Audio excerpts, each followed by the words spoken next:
Hello everybody, how's it going? In time on time. Welcome.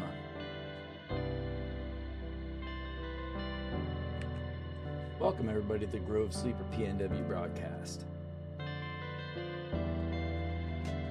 You guys like nice relaxing bonsai streams? You're in the right place today, because that's what we're going to be shooting for.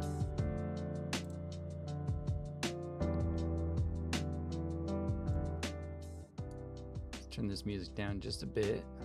Try and get it nice and balanced here. Okay, that's probably a little better.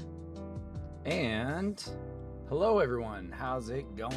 Grove Super PNW. Might notice that the lighting's a little bit funky right now, but we are just getting into a new project today. It's gonna be a big one. Hazelnut tree. LoFi Bonsai. People seem to be liking these series, the LoFi Bonsai series. We've gotten some brand new subscribers recently. Thank you so much to Brian TV for dropping some gift subs over here and subbing yourself. Thanks to Tassadol for always coming to hang out, Arvo, and all the rest. Hexy, it was nice to have you in here the other day. We're gonna undergo another big project tonight, but I have a very special surprise for the stream.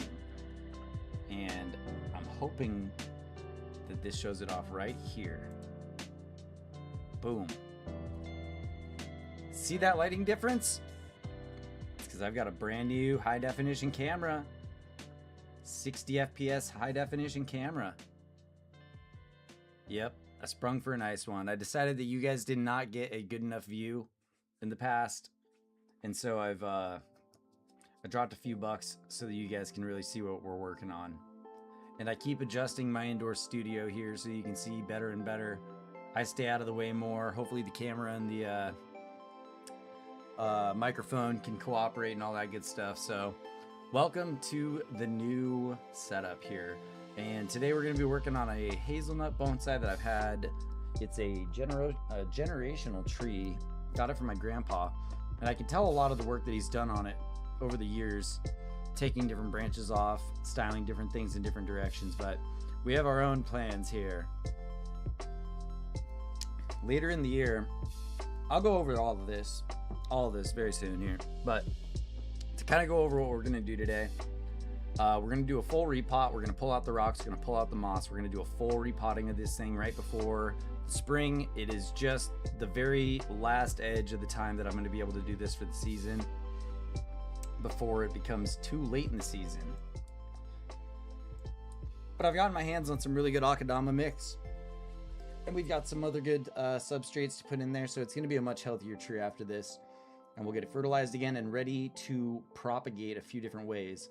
We're taking off this branch over here today, and we're going to add it to our collection of hard cutting propagations that we should take here in the early spring. And then after our first flush of leaves later this season, this branch right here and this branch right here are going to be covered in leaves, and they're going to get all their energy stored up in them, and then we're going to cut our air layers in so that hopefully over the next weeks and months we're going to be able to set up 2 brand new trees out of this.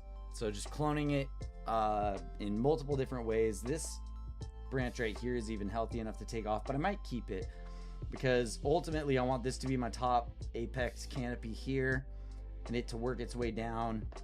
So I may be able to work this branch into that, and I may be able to work this branch into it. So I'll leave those ones for now. This is gonna look great after it blooms out. Has lots and lots of leaves. So we're gonna start working on that, and it's gonna be a long project. So I welcome everybody into the chat and welcome everybody into the channel. If it's your first time here, I'm Grove Sleeper PNW. I do different types of gaming. We do horror games and indie games and games when they release. We just beat Resident Evil 9, but I also have a apprenticeship going on right now with Bonsai, and so I like to share some of this knowledge online with you guys and get myself some personal practice in. So if you're here for the ride, welcome. Tickets are free. Or for an ad-free experience, you can sign up for a subscription and and those go help me afford supplies and everything else. Okay, let's see if we can get all set up here. I know I'm going to be right up in the camera and everything for a bit. Trying to get everything set up as best I can so that mic's all the way over here. But it should still be able to catch my voice pretty well with any luck. I'm really pushing my boom to its extreme. That's the next thing I need to get. Another thought I had was I want to give you guys a little bit of like a showcase of this tree, so I will do that in a second. Hopefully the jams are appropriate for everybody. I know I'm a bit far away from the mic and I've got it boosted as high as I can right now, so we'll see how we can make that work best, guys. I might have to be a little bit further away.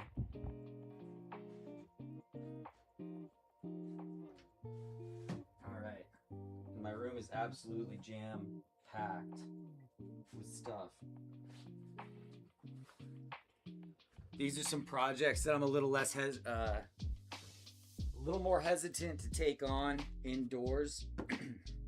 I'm renting right now. I don't have my own warehouse or anything like that, so we got to make do with what we've got. And that means the extra room, our Twitch studio, where we started off about a year ago just playing Resident Evil games and showing a couple of little repotting sessions back when I barely knew anything, and look at where we are now. I'm just prepping a few tools here, some chopsticks and some toothpicks and stuff like that. This is going to be a big tool for getting this tree out. It's our little sickle, so that's going to be up here. For any cuts that we make, we can heal it up with our gel. Wire for wiring. Probably going to need these razors for some cuttings we're going to do. What else could we use? A set of clippers. And I've got my PC set up here, guys, so that I can hopefully see everybody's messages. Gotta make sure that I've got all of my unnecessary windows minimized and such, because I don't want to miss any of your guys' messages. If you have any question on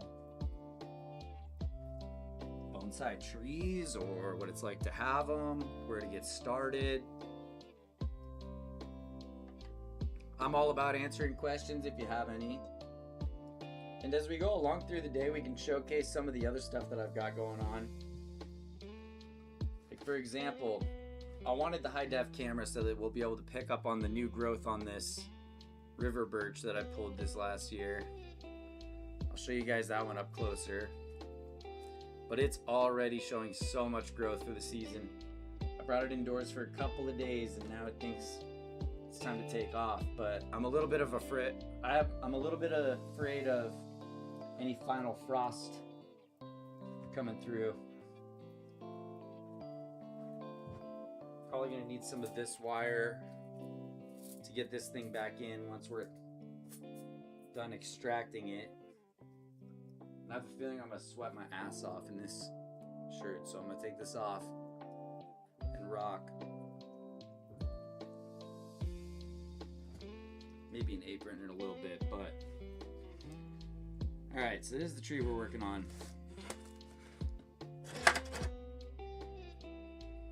It's a hazelnut tree.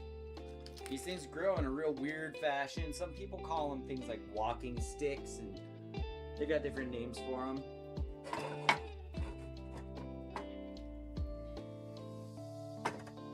God willing, I can show this to you guys without this all falling apart.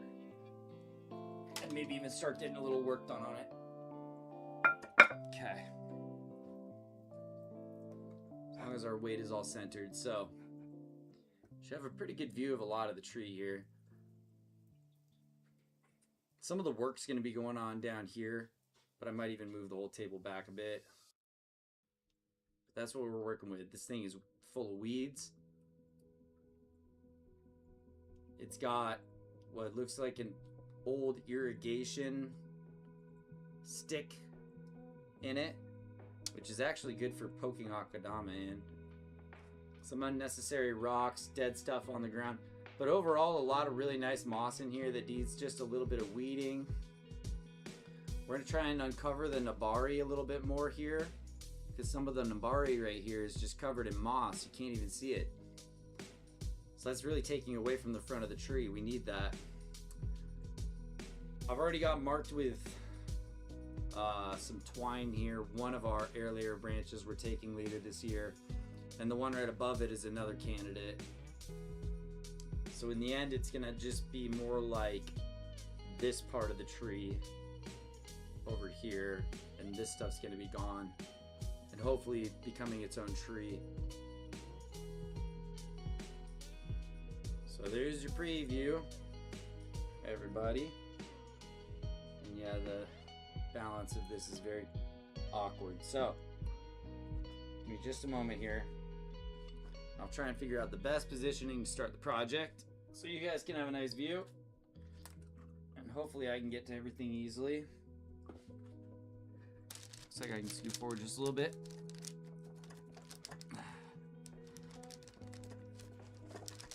I'm just really pushing it in my PC chair now.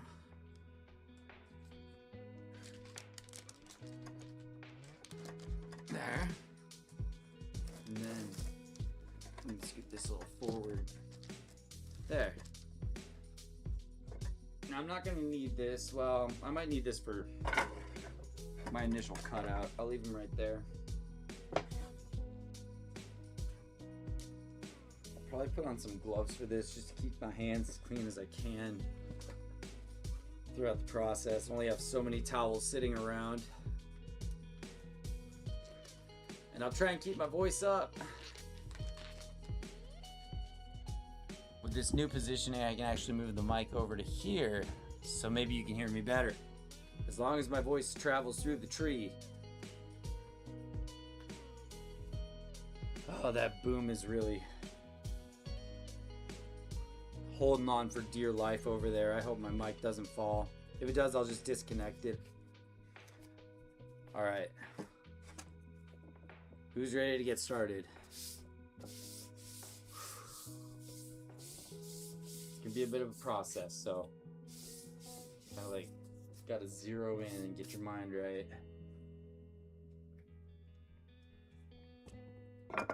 This is a project that often I would take on with a couple of other people present to possibly help out a little bit.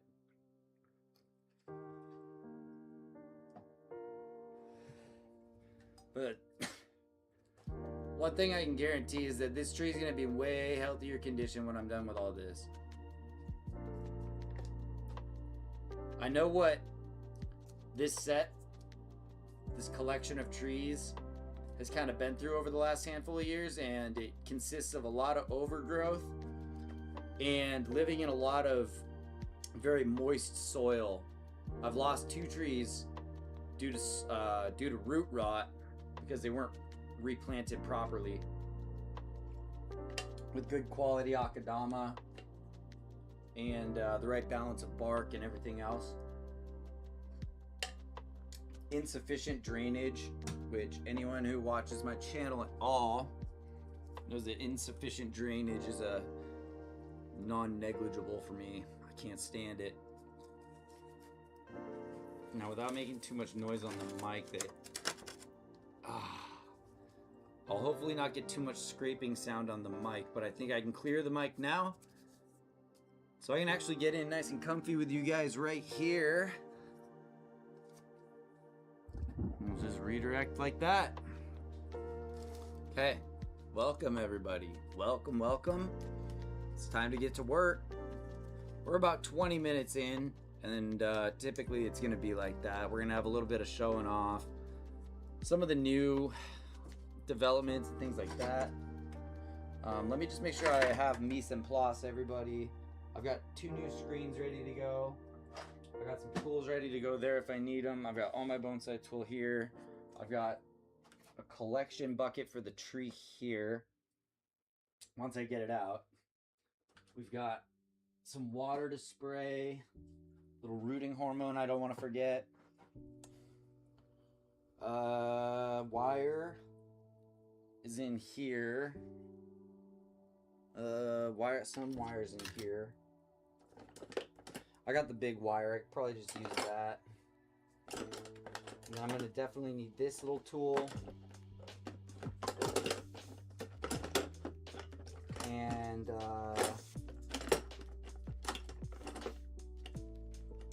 maybe that'll do for now. I might need these wire clippers.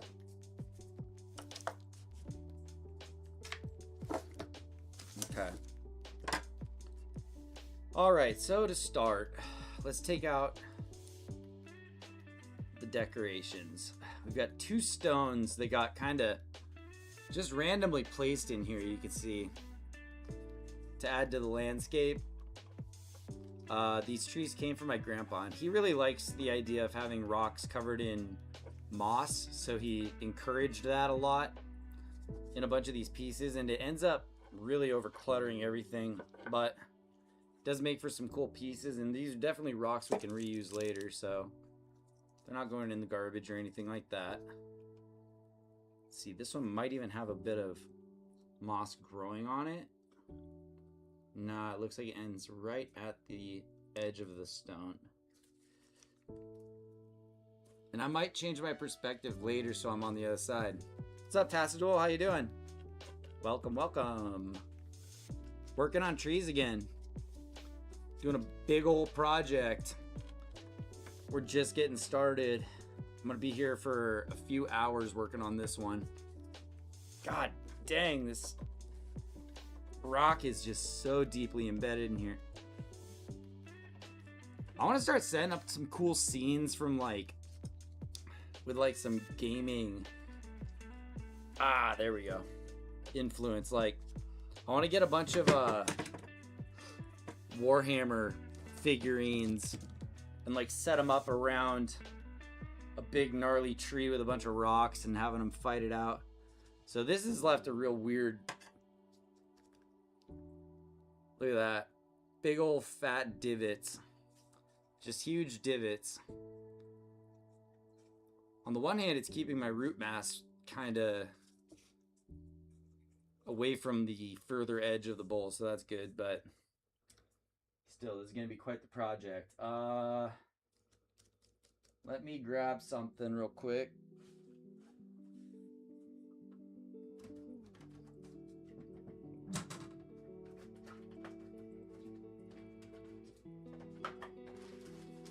How's your day going? You doing some runs on you're taking a break from Resident Evil, I think you said. You playing any games recently? Some old stuff?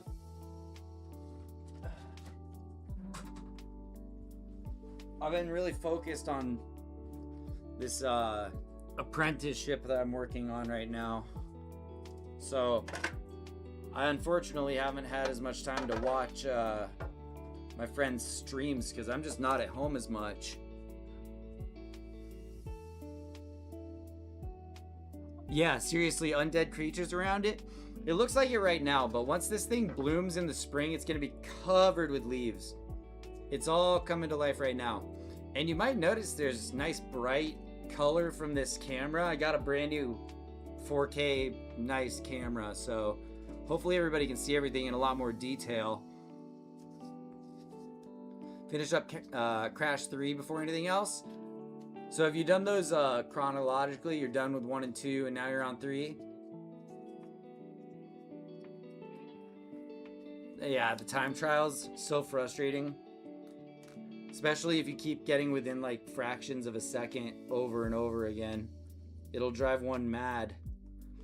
Alright, so what I want to do here, strategically I suppose, is first things first, pull out the weeds and pull out the moss.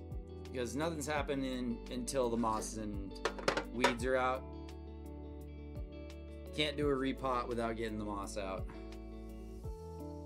There's actually a point in this stream where I'm gonna have to take this whole thing outside after I knock off all the dirt, and I'm gonna have to just spray it down with the hose.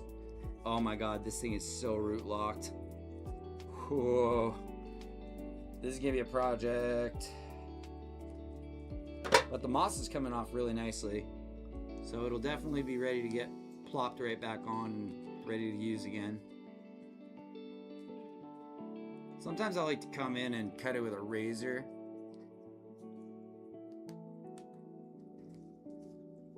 Yeah, when they stick the time trials into some of those older platformer games, they're brutal.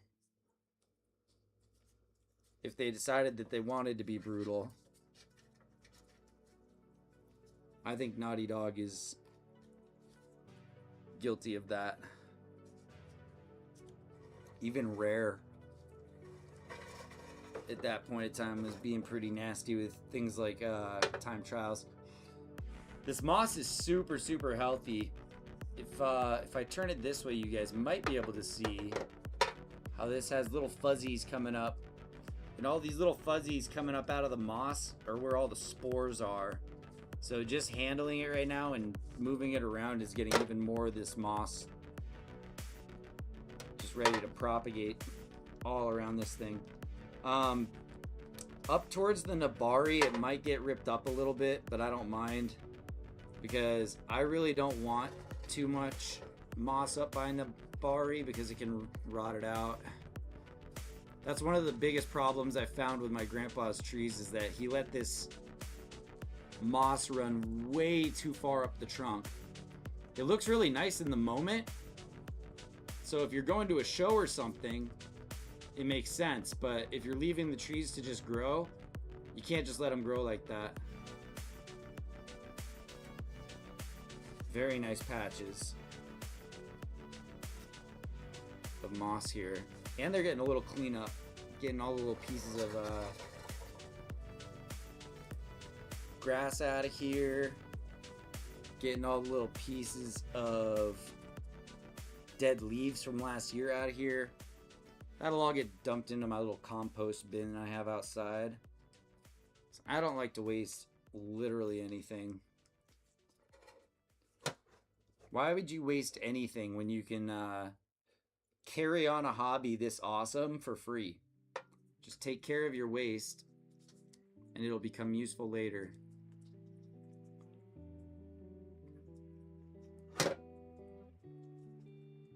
That's my message to the world for me. To just take care of me for a little bit. Let me cook. I'll be useful eventually. Just let me cook.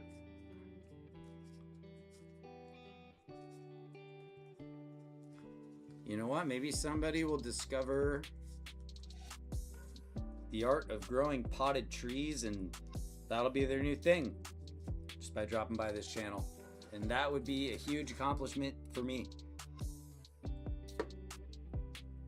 Bringing someone to the dark side to where they start obsessing over every tree that they see growing in the ground and wondering if they can yank it for their own collection. Okay. There's a ton of root growth up here on the top that's just getting more and more entangled here with my moss.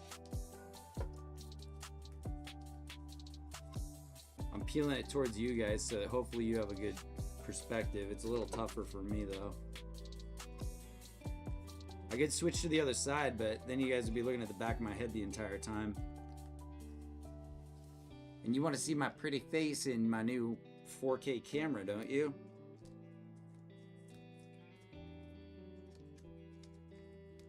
Yeah, it's not for me in 4K, man. As soon as I hooked that thing up, I'm like, good lord, you can see the spots on my face. This thing is very much an upgrade to my old cameras that I got on a major budget. But it's not about looking at me. It's about looking at our beautiful trees and moss. Ooh, okay.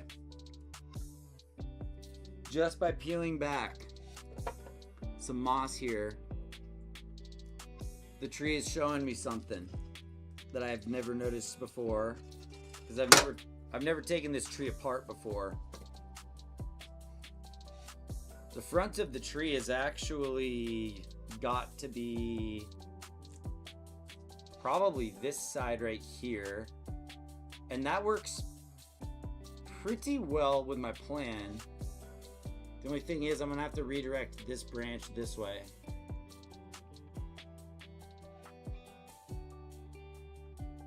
Because that is the front of the tree for the Navari stake. I don't know, it looks pretty haunted from this side. This side looks pretty haunted, but traditionally, this side's gonna be the front. Maybe I can work it so that this angle works. Kind of like this. See it wrap around the back. It'll tell us as we keep working on it. I'm also gonna spray this moss because I don't want it to die.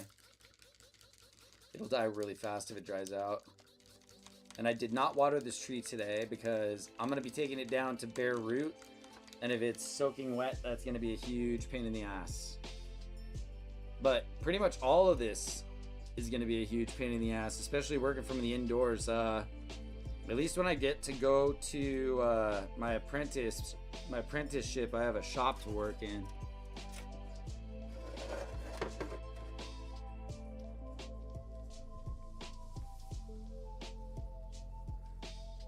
But yeah, whatever everybody else is up to, whether it's crushing old achievements in PlayStation games, learning how to plant trees, learning how to keep them alive in pots. I hope everybody's out there trying to learn something, pick up a new skill, get better at what you do. That's the type of encouragement I like to try to spread around this channel. Whatever it is that you enjoy, I hope you're getting good at it. That's probably a good little catchphrase. Whatever you like doing, I hope you're getting good at it. Maybe that'll be something it's probably not an original thought, but whatever you like doing, I hope you're getting good at it. I'm getting better at what I do. I probably would not have had the courage to take this project on a couple of months ago on my own, just here on Twitch. I would have had to bring it in and have somebody like sitting there working on it with me. But I'm feeling pretty good right now. Knock on wood. Hopefully this tree comes out in better shape than it went in. Okay, it gets a little bit rough with the this completely impacted root mass. This moss is pulling up just awesome on this side. So sorry if you can't see it, but I got a good thing going and I'm gonna let it roll. You'll be able to see the results just a moment. This is all that really healthy stuff that has all the spores ready to spread, and it's actually coming out of a low area. So honestly, this can have a better, more natural slope to it once I'm done. Ah, beautiful, beautiful moss. I'm so Goblin Core. I'm a huge moss fan, dude. I care about moss way more than I should. I got an eye for it. Like, you know how some people are like real avid fishermen and they can see fish like through the water where normies can't? Well, I'm like that when it comes to things like moss and deadwood and tree saplings. I'll see something out of the corner of my eye and just like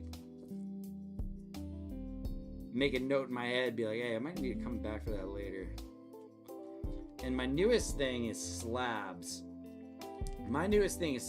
I had so much fun building a muck wall slab piece out of my Austrian pine.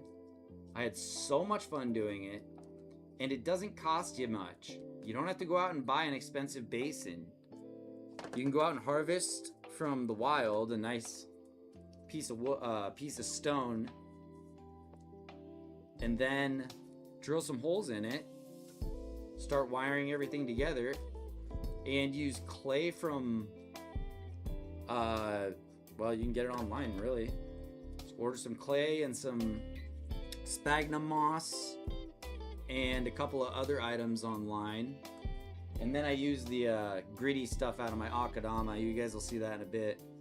And then you make the mud to build up the wall that kind of contains everything.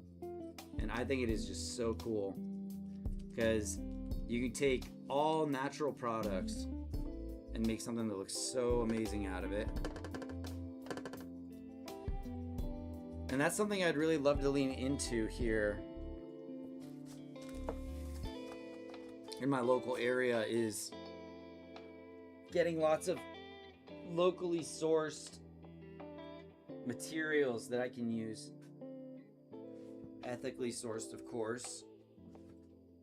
I've got to fix my posture a little bit or else my feet are going to die on me today. Alright, I have a better view now anywho.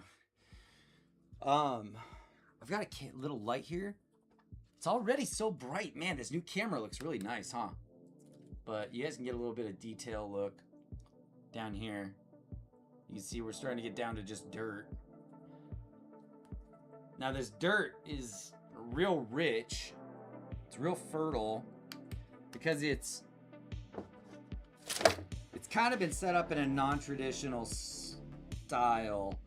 This tree happens to grow really, really well out in Seattle, Washington, where it originated from, in just the natural dirt that it was in. I also believe that this tree itself was an air layer off of a Seattle native hazelnut. So it's just been living in its own dirt, essentially, and having its own little ecosystem go for a long time here. And that's part of the reason that it's so overgrown, overrooted, and it's part of the reason that today's gonna be a pain, because we're gonna have to work against a bunch of nature to get this thing into a contained bonsai style, contained bonsai care conditions, and everything else again. It'll take me a little while. Picking out some of these dead leaves that have found their way in. You know, it's kind of had its own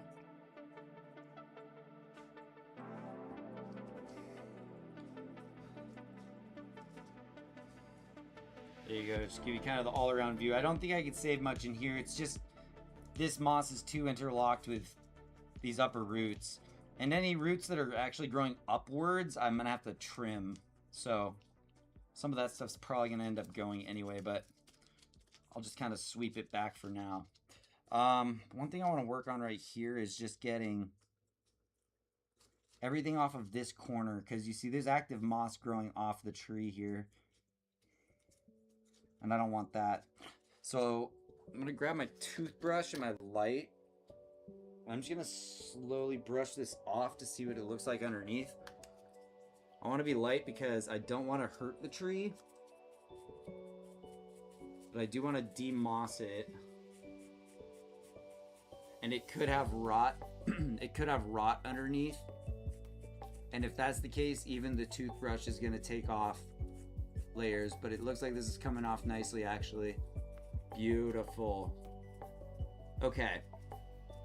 So, for anybody who's curious, right now what we're doing is we are exposing our Nabari. The Nabari exposure. What's the Nabari, you ask? This is the Nabari. The area where the trunk meets the ground and the root system flares out. Your root flares in Nabari. And this tree actually has a lot of Nabari right here that was covered by moss. Couldn't even see it. Originally, the tree just started right here up. So, over a little bit of time, it's starting to look more and more like the best exposed front of the tree is the one that I'm looking at. And now the one that you're looking at. But it's kind of hard to tell with those big branches in the way right here, huh? That's why these need to go. The Nabari is one of the most valuable parts of the bonsai, and so you can't have branches covering Nabari or obscuring it. And if they're air layerable, you might as well air layer them, because then you got 2 new trees. off of this really cool species, which I really enjoy working on. All right, so I'm just kind of scraping back again with toothbrush. And this is all going to get hosed off in a little bit once I get this a little bit more decompiled. Oh yeah, there's even nice Nabari going all the way down here. Okay. This is going to be a cool project, guys. You guys are going to like this, I think.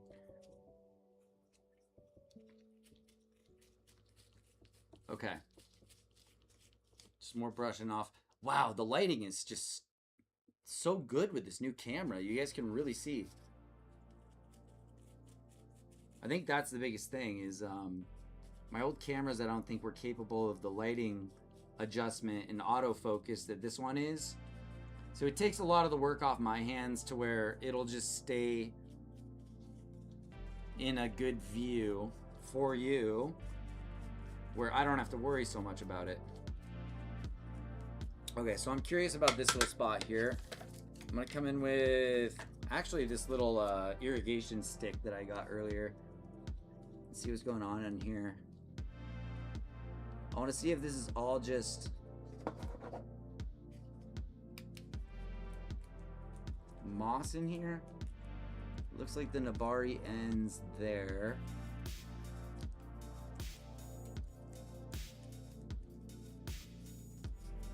And even all of this moss that I can't collect as a clump, I can still break it up and collect it because I can kind of mash it into the dirt and it'll start to grow again. So I'm not throwing this away. I'm just gonna kind of stick it in the corner there. It's like moss fodder. All through here is just moss fodder. So I don't want to throw this away. It's just gonna get hosed off into the yard if I don't pull it out right now, so I'll try and save as much of this as I can. But we're really exposing a lot of Nabari on this side. And maybe when I come back, I'll switch to the other side of the table so that you guys can see the front perspective. But just let me know in chat if you guys have suggestions. I'm 100% open to it. If you want me to move anything on OBS, adjust any sound, just let me know. I'm more focused on the project than the I don't want to say more focused on the project than the execution. I tried to make these streams nice for you guys, especially with this new camera I got. But I want to stay focused on the project and not hopping back and forth with, you know, messing around on the computer too much. So when that ends up happening, the project takes a really long time. I'm gonna use just a chopstick to pull up more of this moss. I'm gonna call it moss fodder. Stuff that is too close to the trunk and needs to go, but doesn't need to get thrown away. Okay, now I'm really close to the trunk, so I actually want to use my toothbrush in there. It's always nice to have friends drop by. So even if you're just lurking out tasks, it's good to have you here. It's always good to have somebody on the other end. If anybody ever has questions or anything like that, just drop them in the chat. I will try to get back to y'all as fast as I possibly can. There you are. There you are. Sweet, sweet. Yeah, imagine that this might be like a good lurk channel for people at work or something. They just need to get their mind off of their monotonous computer job and like have some nature talk in their ear. I could talk all about that Austrian pine project I've been working on. Maybe at some point today I'll bring it in and show it off again, but that tree looks so awesome and I was so fortunate.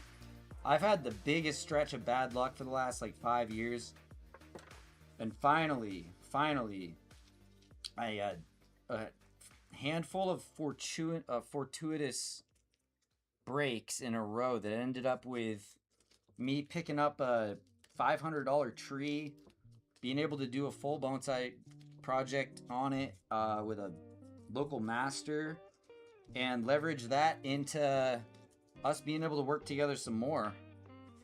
So hopefully, well, I assume that I must have left a good impression. And how does one leave a good impression?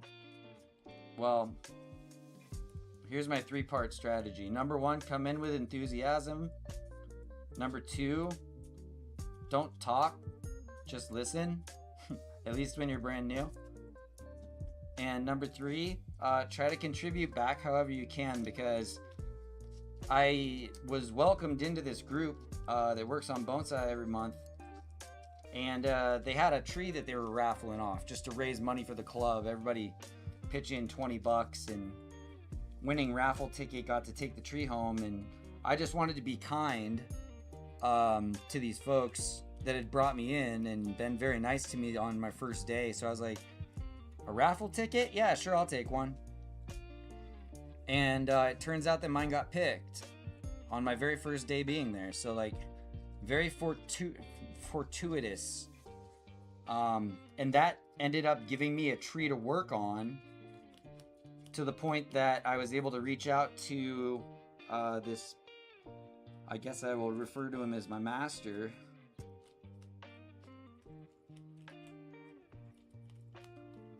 and work out some time to get that Austrian pine put together. And it's kind of nice that for the first time in,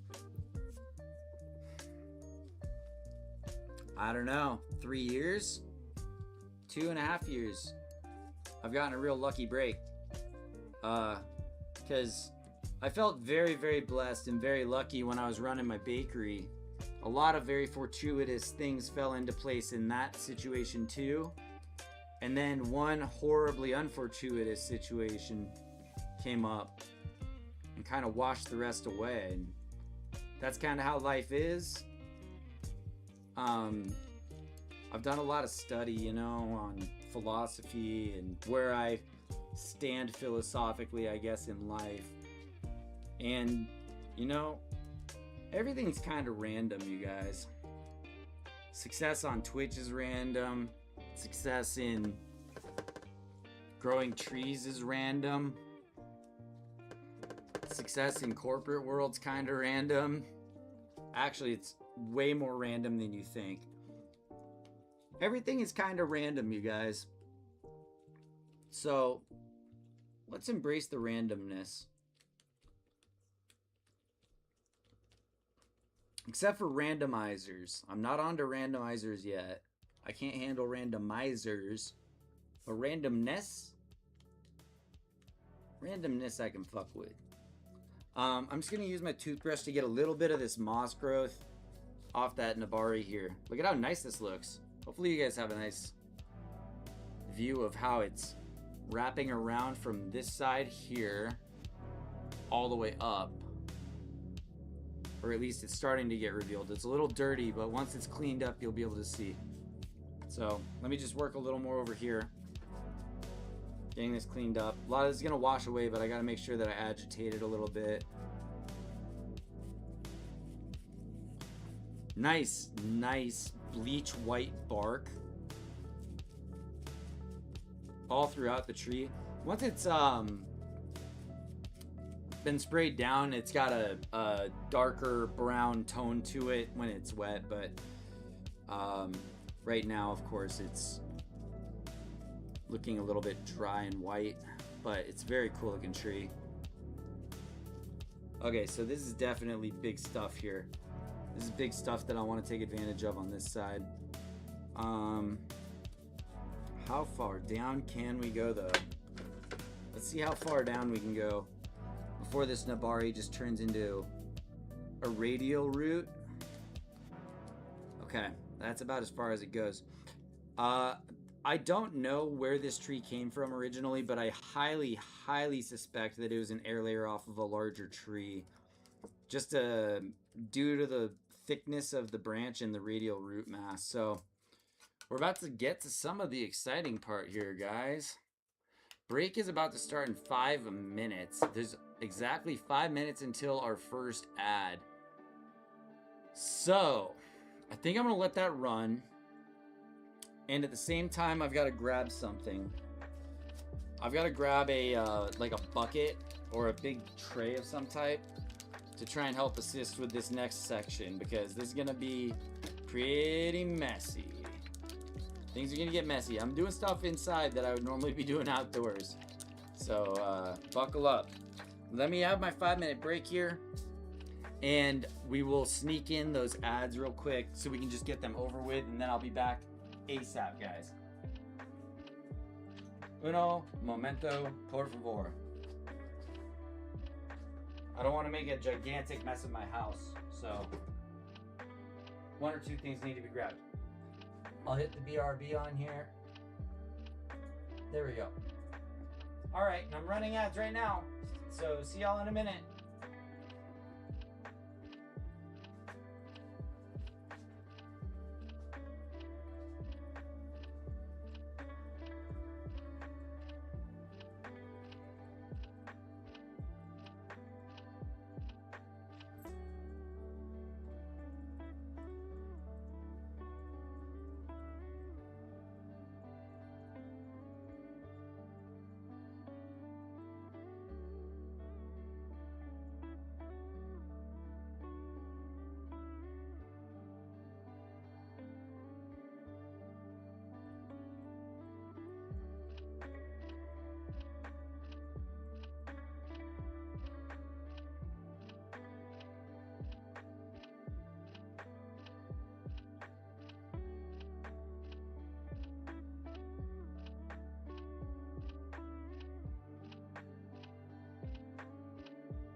Mike should be back.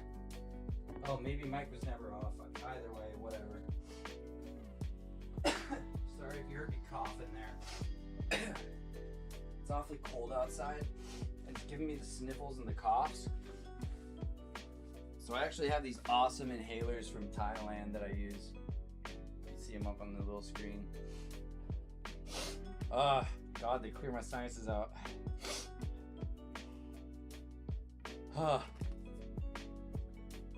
Don't worry, there's nothing sketchy in it. It's just like camphor. It might make my nose runny though, so I do have one of these on hand in case my nose gets runny. Alright guys. Woo! Okay, phase one's done. Phase one's done. We're getting back to it. Time for phase two. Phase two is going to include knifing this thing out with our sickle, getting it down to bare root with chopsticks, and then I have to take it outside and water it down big time before we start replanting it in Akadama. I may also do some root trimming. It looks like it certainly needs it.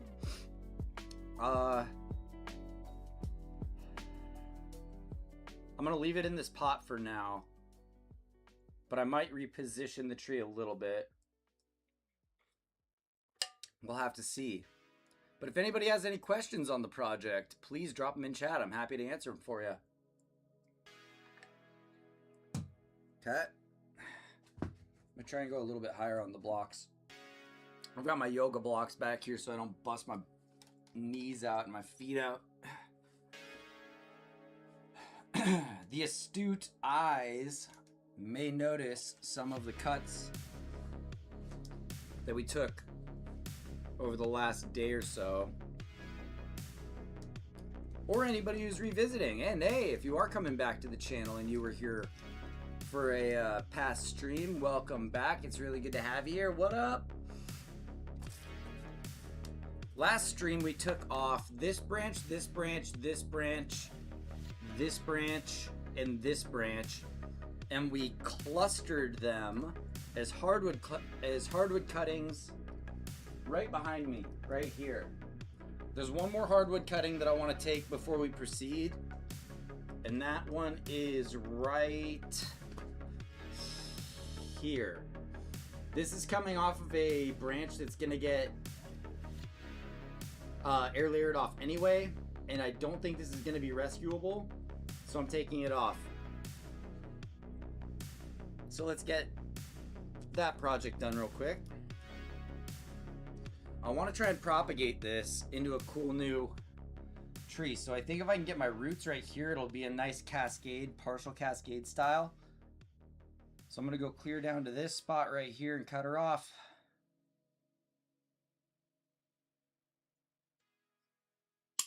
There she goes. Can you see it? Branch just like that. Now here's what I like to do with these. I don't want to lose this.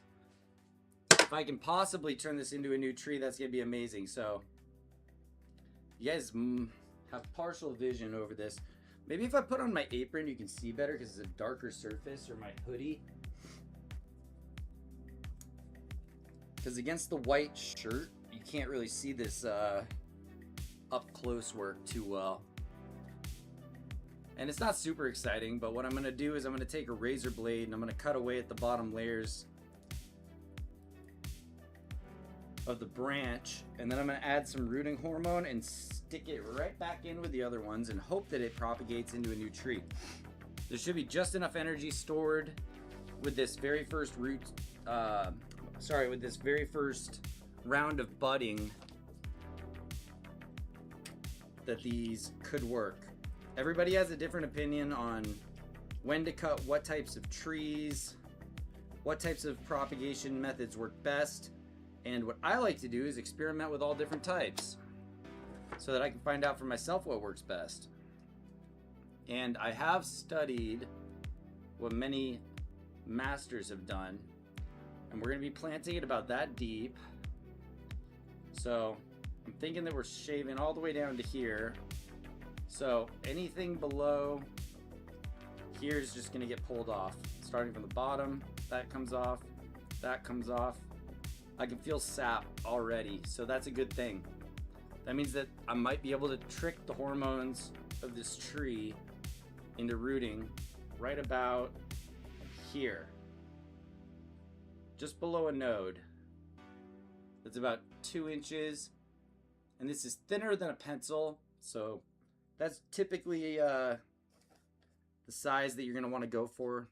If it's bigger than the tip of a pencil, you might be in more of an air layering type of situation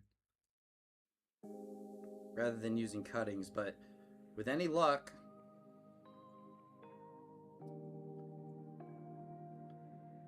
I'm just using this razor to very carefully scrape away the first 2 layers of bark. There's the hard bark on the outside, and then there's the cadmium layer just underneath. It's the green stuff, and I'm actually going to use this razor to kind of scrape that away, because that's how we trick the tree into thinking that it needs to grow roots where it would normally be growing branches.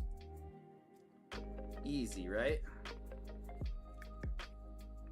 So I'm just shaving it all the way down to the bottom there. And I'm gonna get it to have a nice angular cut, because I find that that'll be the best way for it to soak up moisture. Which is gonna be very, very important here. I gotta keep these cuttings very humid. Otherwise this will not work. Okay. So yeah, there's this kind of fine, fibrous stuff that I'm just pulling off right here. Right where I go to the hard bark, because I want that hard bark to start forming again downwards on top of the new roots that I'm forming. So there we go. Now nothing's guaranteed here, but this thing's pretty scraped up. We're gonna get some rooting hormone on it. And then I'm gonna just do a nice cut. That's a little high. How about right there? Perfect. Nice angular cut. And this baby's ready to plop into the ground as soon as we get our root hormone right here.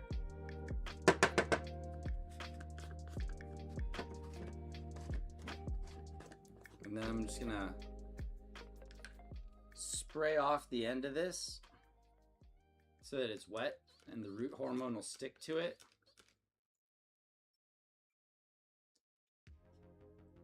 Drip off any excess water. I don't want there to be clumps in there. There we go. And then all I'm gonna do is dip this in here. Hopefully it goes far enough. Yes, it does. Okay. I can kind of tap some of the excess off there. And now I'm just gonna use one of these little toothpick devices to get it into my propagation tray back here. It's gonna be growing outwards like this. I want to try and get it planted in so that it's, number one, not having all of the rooting hormone pulled off of it.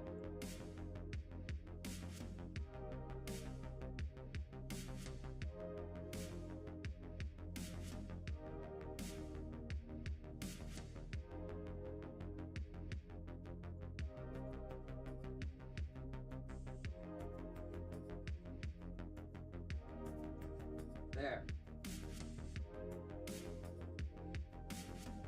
Folks, we're in.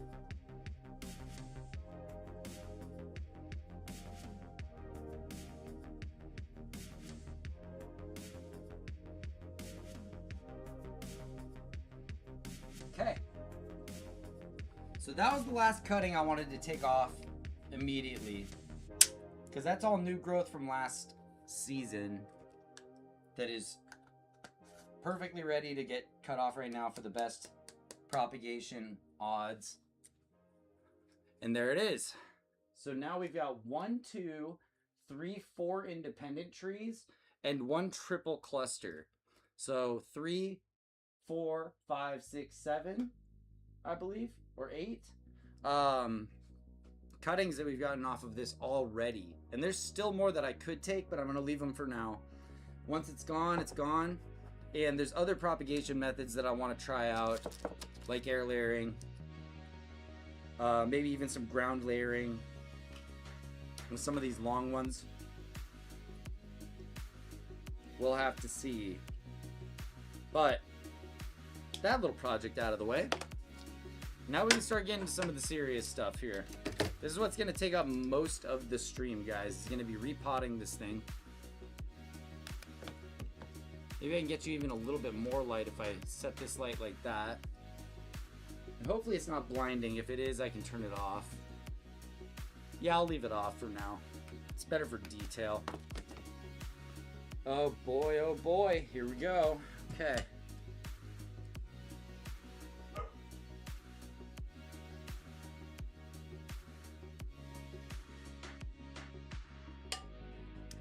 Last thing I'm going to do is just make sure that the door's unlocked for my girlfriend when she gets home.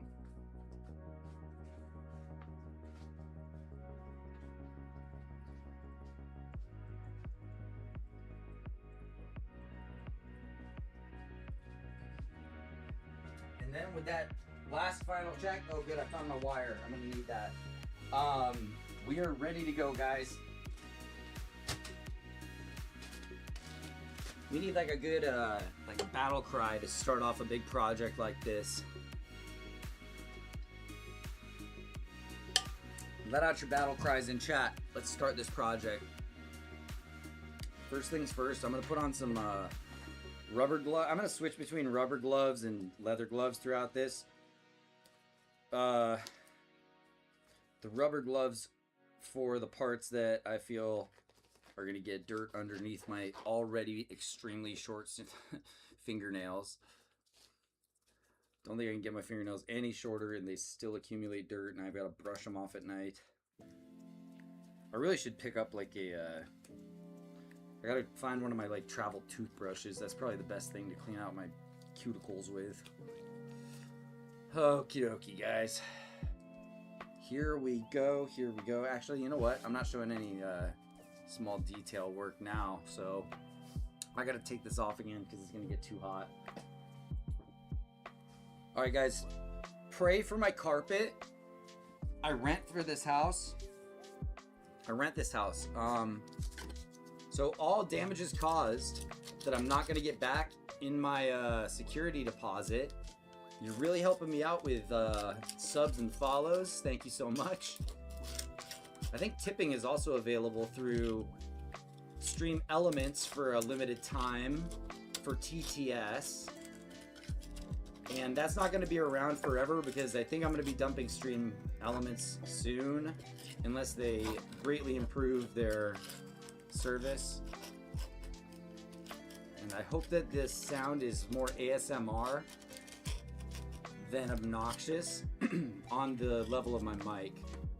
It's not right next to it, but you guys can kind of hear the roots cracking. Listen.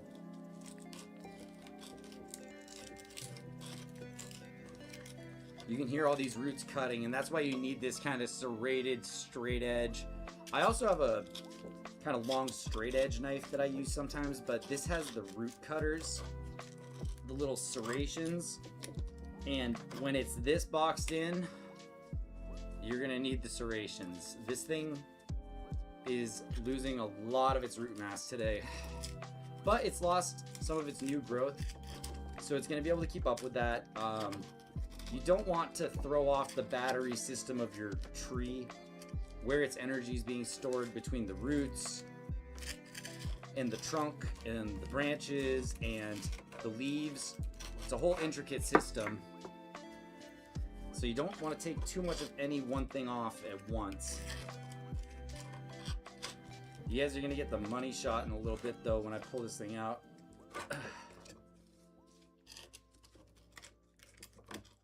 Alright.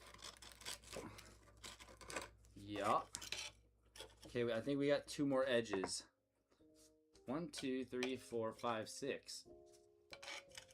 Is that hexagonal? Is hexagonal 6 edges? We have a hexagonal dish. It's not octagonal.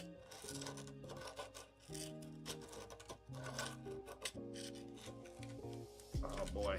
Woo. This thing is root locked as a motherfucker. If I showed this to my master, he would be like, damn dude, you let this go too long. And I do feel some guilt about that. I've been really overwhelmed with IRL stuff recently. Closing down the bakery's been really hard. Trying to get started up with this apprenticeship was hard and really came down to a lot of luck and randomness.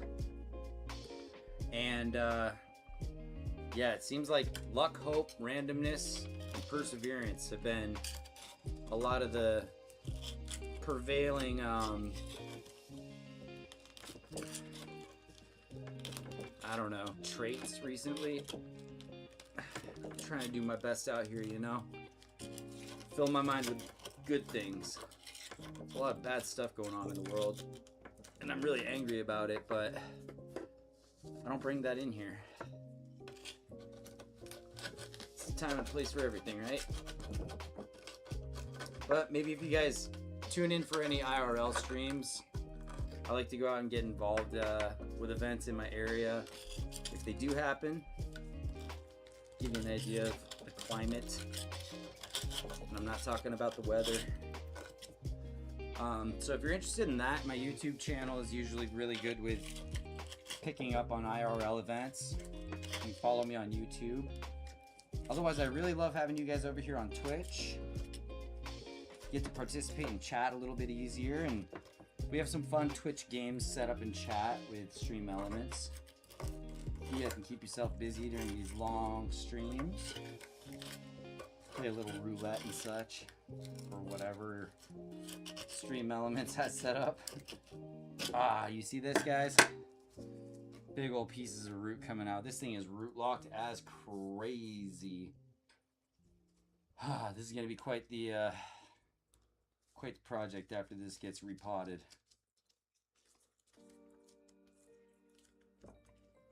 It's almost ready to come out though. So I'm gonna give it one more kind of deep and aggressive pull across the edge here. Releasing all that stuff that's root locked all the way at the bottom. That's probably gonna get trimmed anyways. Woo! My forearms are gonna get much bigger in this art. They used to be big when I was baking a lot. I've lost a lot of muscle past year or so. I feel kind of a main set of roots right here. I'm a little hesitant to cut too hard, but we've got to keep them within the radius of the pot anyway, so c'est la vie, and I hope that I don't take too much off of a you know, a high supply root system there.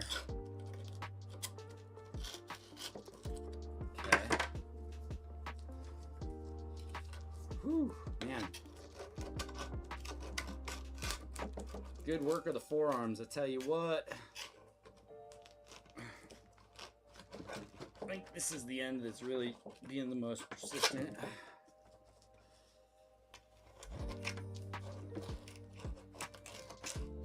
There, okay. Yeah. Alright. We might start to see some movement. Let me clean and separate my tools again. Mise en place, remember? Mise en place, my friends. I'm even gonna dust some of this dirt off, even though it's about to get real dirty. Okay, let's see if we're ready for the lift. You guys seen the lift? Yep, there's the lift.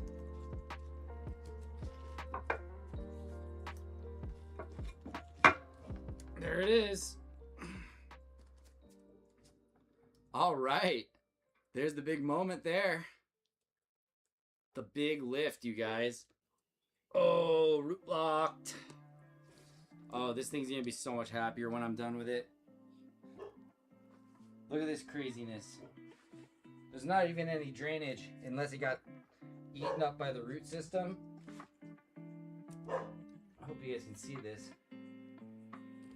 There's like not even any drainage in this pot. We're gonna fix this thing up. Well, that saves me having to do some stuff on the pot actually, so I can just drop the... I'm gonna go ahead and just drop Mally. Mallaroo. Let me see what my neighbors are up to.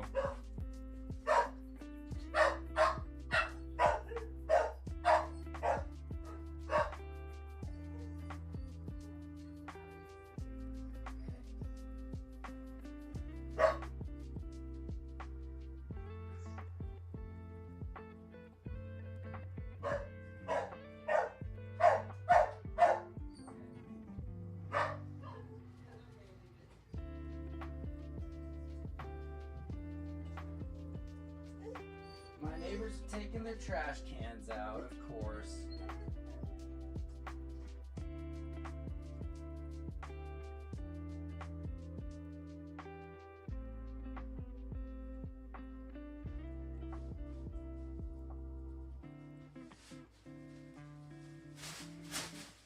Alright, so the cleanest, hopefully cleanest method I could think of for this was to go bucket,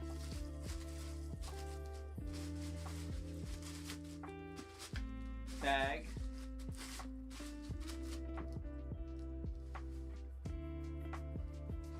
and then do it this way here. So we're gonna put pot down here. Our basin goes on the floor carefully, just like that. And then we gotta start breaking down. This will be for the later stuff, and then this will be for the final tree. And I'm gonna pull the turntable out so we can just break this down and you guys can see what this is like. All right, here we go. This is where the work starts. I'll probably be spending like maybe a half an hour on this.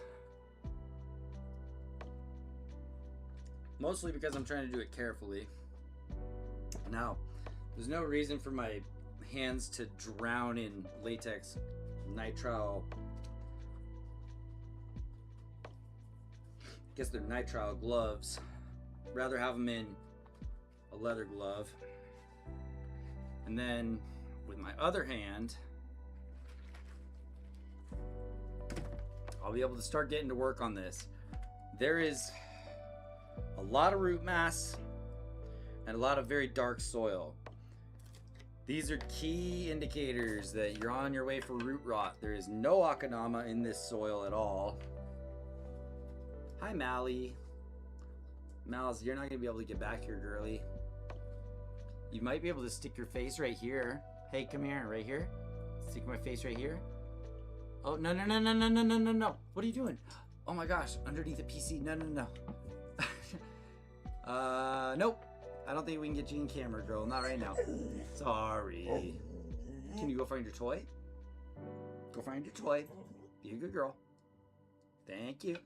Go get it. All right, guys. Now, next step. Root agitation. A large, deep steel is very helpful to have in this situation. Oh my god, it's just hard as a rock and so full of moisture. This is very dangerous for the plant, really. I gotta even like put this a little more in the center.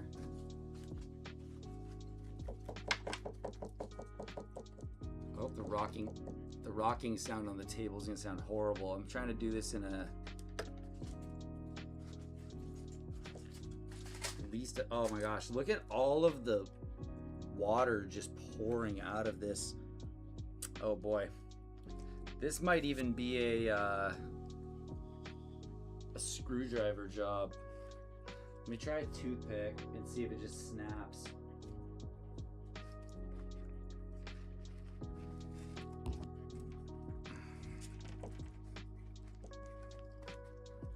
gonna start at the very edge.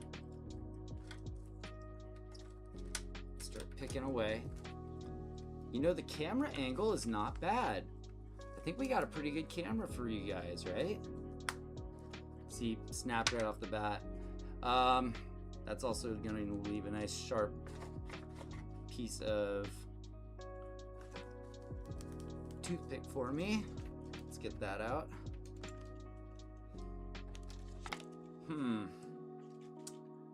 What are we best to go in at this with? Probably, I wish I had a really good root rake, but I don't. I have got, man, I really wish I had a root rake or a root hook, but that's one of the pieces of equipment I haven't been able to buy. So the next best thing, I suppose, is going to be more reliable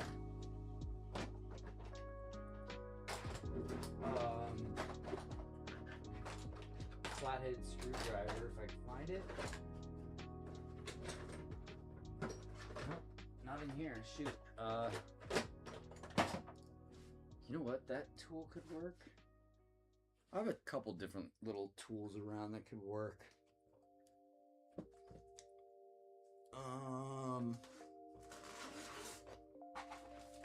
Let's see, what have I got in here? I got that. Yeah, okay. So I've got these actually just recently. I'm unboxing these for you guys right now. It is a literal rake. And it's the closest thing to a root rake that I have. It's kind of a Zen garden rake. And we're about to find out how effective it is at taking these roots apart. It was very cheap, so I'm afraid that it's just gonna bend. But we can pack a product review in with this, I suppose, while we're at it. So what I'm gonna try and do here is just prop this up.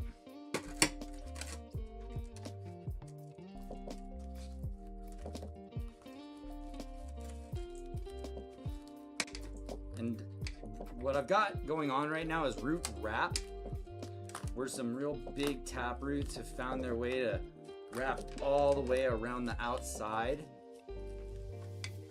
I'm gonna move this rock because it's making unnecessary noise for you guys. Big brain move there.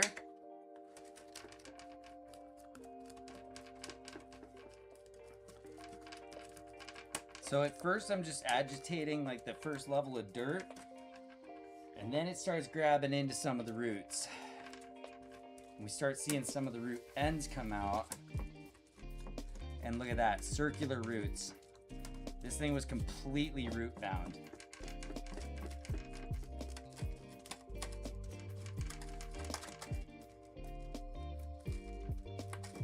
I don't think it needs to go into a larger pot, it just needs to be pruned down, especially the roots and especially having a couple of branches taken off.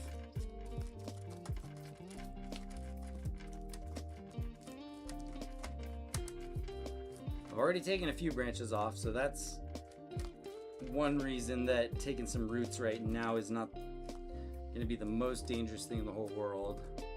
See, this is getting stuck in here really easily. Ouch, sorry guys.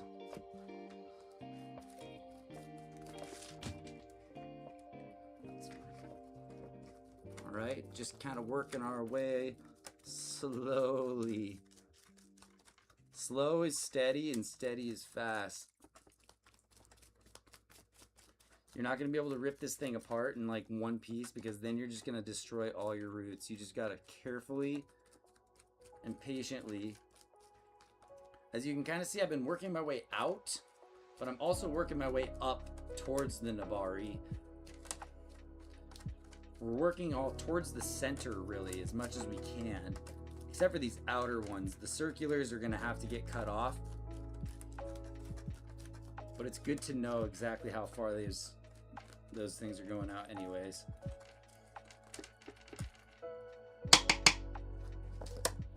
Maybe now we can hit some of this stuff with the toothpick, see? Now look. See how the toothpick is much more effective once it's been broken up a bit? Especially back on my side over here right now. And I'll spin it so that you guys can see kind of the progression of loosening up those outer roots. Just trying to get these really dense clumps of dirt out of here. We're gonna leave some of that in there, in the root mass, after we hose this thing down in a little bit. Leaving a little bit of the natural substrate in there is totally fine, but we've got to make room for akadama so that this thing can grow healthy from a traditional perspective moving forward, instead of this kind of hope and pray, leave it in the tray method. I think I might be ready to go back to the rake. Once we start getting this stuff more exposed, see how it can come out and show that it's going in circles. Some parts of it show it going in circles. I'm gonna sneeze. I think I got some dirt in my nose. Oh man, huh.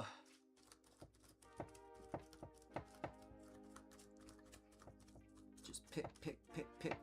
Dig, dig, dig, dig, dig. Where are my dwarves in chat? We're digging. I know y'all are fans of digging, right?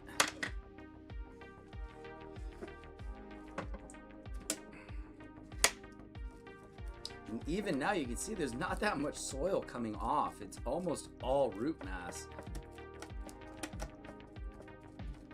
Majorly root locked.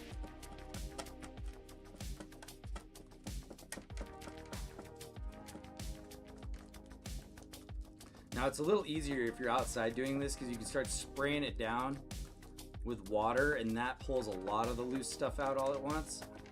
But we'll give it a shake in a little bit once we get a full 360 because it's these outer roots. Oh, I found another rock. There's a good sized stone in here.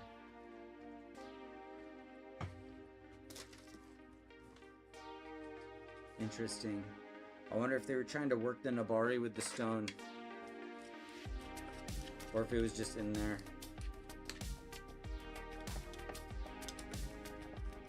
It's like finding treasure. It actually does help promote the Nabari to go in the right direction when you properly place stones. So,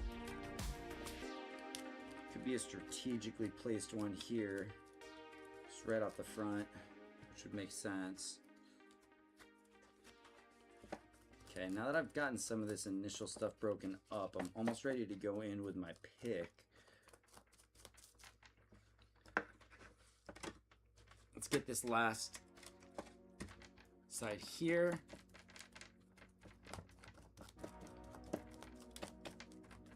See, I see some new root growth over here, little white fine ones, and you don't want to take off all the little white fine roots because those are doing a lot of the work. I see those down here at the bottom here, so I'll try and hold on to some of that stuff. Less constructive root mass up here that could probably get cut or at least extracted with this rake a little bit more. Okay. I really need to get myself a set of metal chopsticks to be doing this, but this little tool right here is just made of plastic and it seems to work pretty good too. So my wooden chopsticks break on me so easily. I like to use them when I can, but some of these projects are a little too out of care. That wood just won't cut it.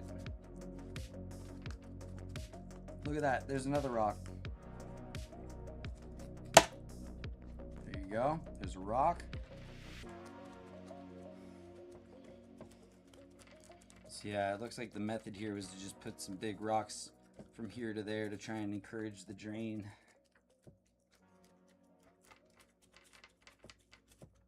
Which, the tree's alive and it had a great bloom last year.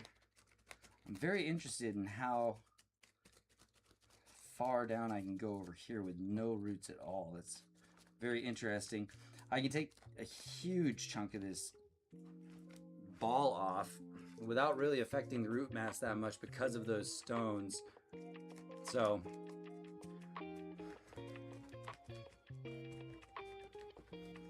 let's just see how it turned out around the stones.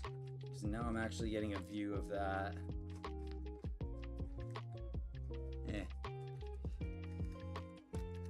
The radial root system is looking nice, and it's got a lot of wrapping roots. So I've just got to start breaking those out, because those are going to have to get cut off or cut down so that we're back down to a nice flat plane. Use my dirty hands and grab onto it again and kind of get underneath now.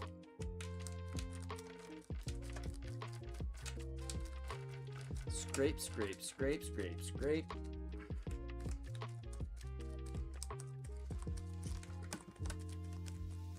I'm kind of just like doing a rough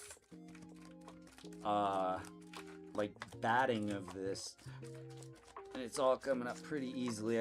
I have a feeling that when I run water over this, a lot of the soil is just gonna drop right off. And that's going to be good because I'm ready to get this into some akadama. See some healthy root growth here that I don't want to tear up too much. Only going for those ones that are looping all the way around, because those are too long, especially the big long tap roots. Alright, let's just turn a little bit.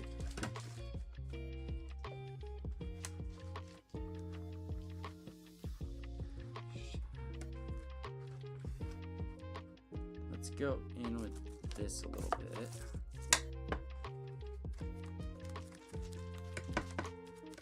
Yeah, now you're going to start seeing how the roots cascade downwards, and all those downward cascading roots are the ones that need to go. Those are the too much roots.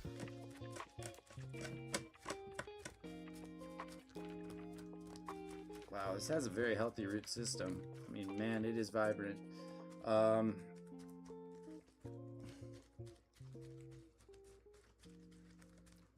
Right now is my very last opportunity before the spring explosion to get this done. So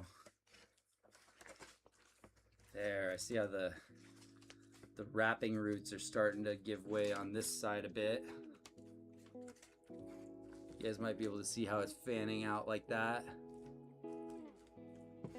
Those wrapping roots are starting to give way, and I'm starting to see the white roots underneath that are the more useful ones.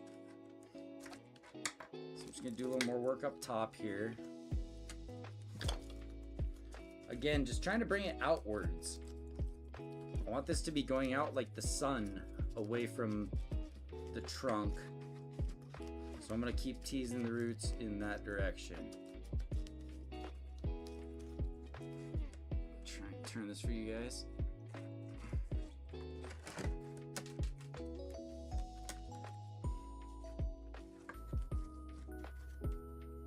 Some people would say that I'm doing this insanely slow, but this is a special tree to me. I really like it. I really like working on my trees, and I don't mind spending a lot of time doing it.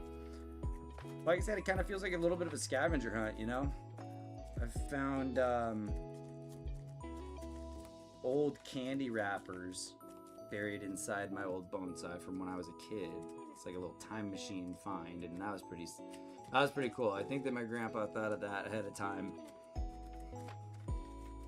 I figured that one day I'd be digging it up. I think he knew I wanted to be an archaeologist when I was little and dig up dinosaur bones and stuff. And I found out how much math archaeology is and was kind of like, I don't know about that anymore. I was never big on doing math. What's wrong, mouse?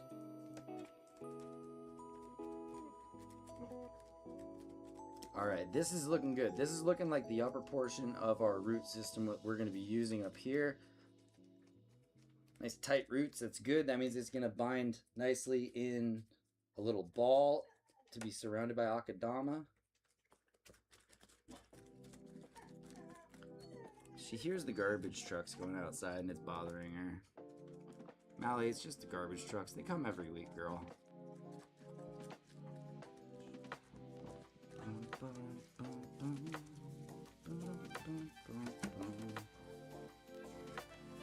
This is the part that usually takes me the longest because these trees have been so overgrown for so long. There's so much root lock to untangle, because that's really what you have to do here, is you have to untangle everything to know what can come off and what can't. Because you can cut some of the biggest roots and you're totally good. But then if you take off too big of a clump of some small tiny little roots that don't look that significant, all of a sudden you killed the tree. And I am not going to kill this tree. It's going to be in way better shape after I'm done with it. Let me just reposition once.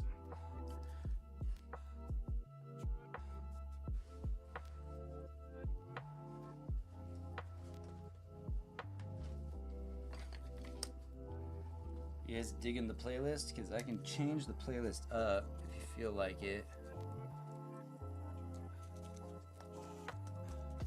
We've got Harris Heller's Stream Beats playing on Spotify. Shout out to Harris Heller for the Stream Beats that we can use on stream without getting DMCA'd. So thank you so much for that. Helps me focus on the project and not on the playlist. As much as I wish I could just pop on Spotify, it's not the world we live in, folks. Okay, so I'm starting to feel some larger, real big parts of this root here. Okay, so this is interesting. I'm gonna start digging around this. I want to know what's going on in here, because this might reveal something pretty cool to add to the piece. I'm feeling some pretty thick root growth here that we could start turning into Nabari. And that may be thanks to having this, this stone here. But where the stone was really quick, I'm going to agitate those roots outward, because that's a very crucial part of this tree. It's right at the base of the root mass, and I really need to make sure that gets aerated and stays okay. Alright, now I'm just doing more digging.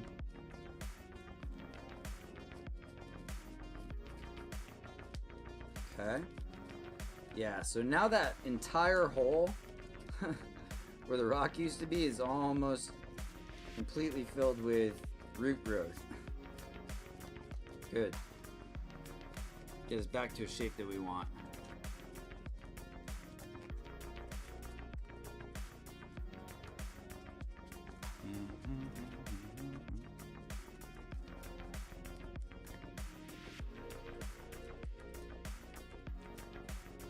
Just slowly picking away at this, because I feel like there's some bigger parts of root in here that we might start to expose. You guys can almost see better than me.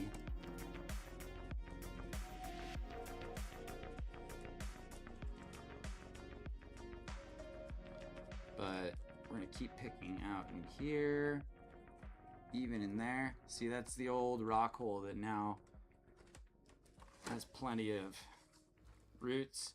I'm just gonna do the same thing to the other rock hole really quick while we're at it. This one's a little bit easier. It seems like it wasn't quite as impacted. It's another big piece of root right here that I'm interested in. I might need to check this out.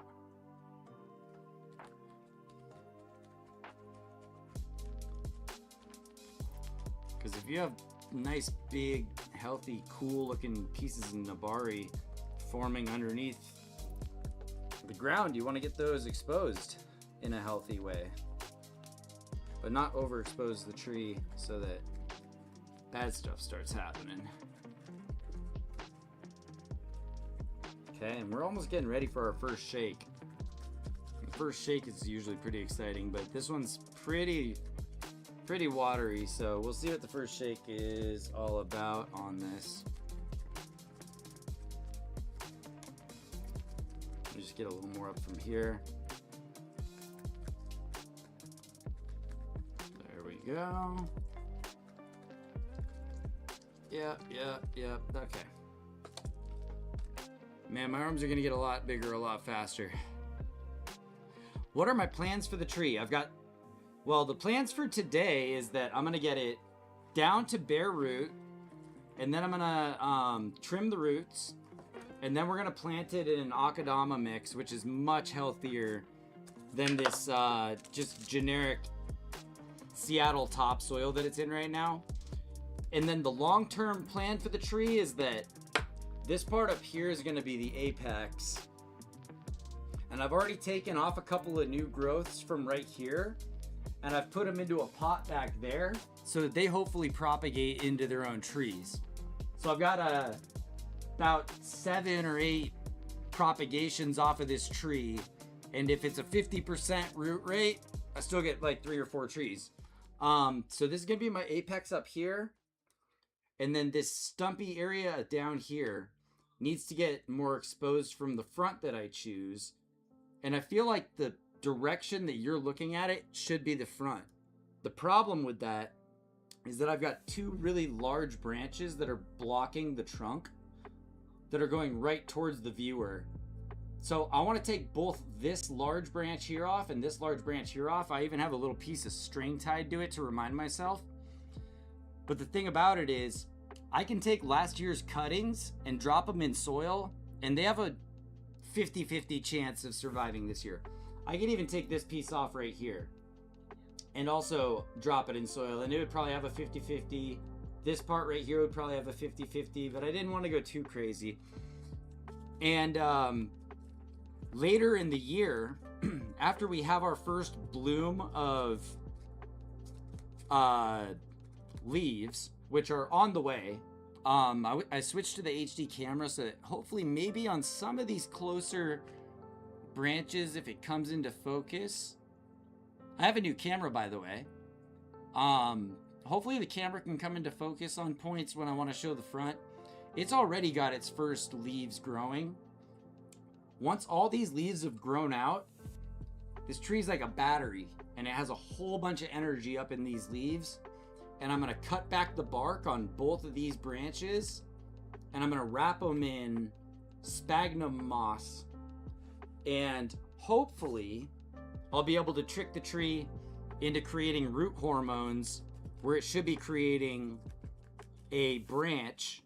And if it works both times, then I'll be able to cut them off and plant them and have 2 new clones of this tree.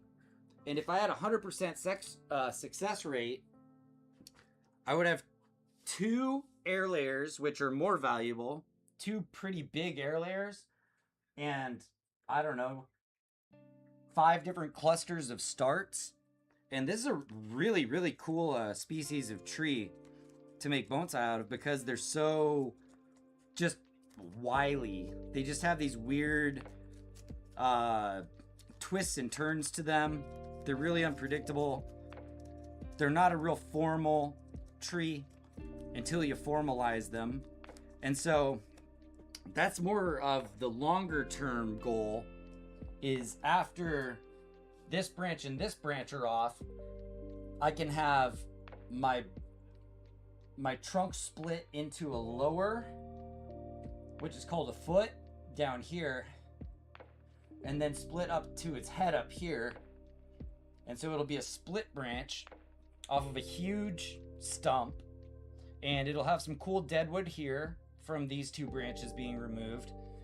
And I think that this will be the front perspective for you of the tree.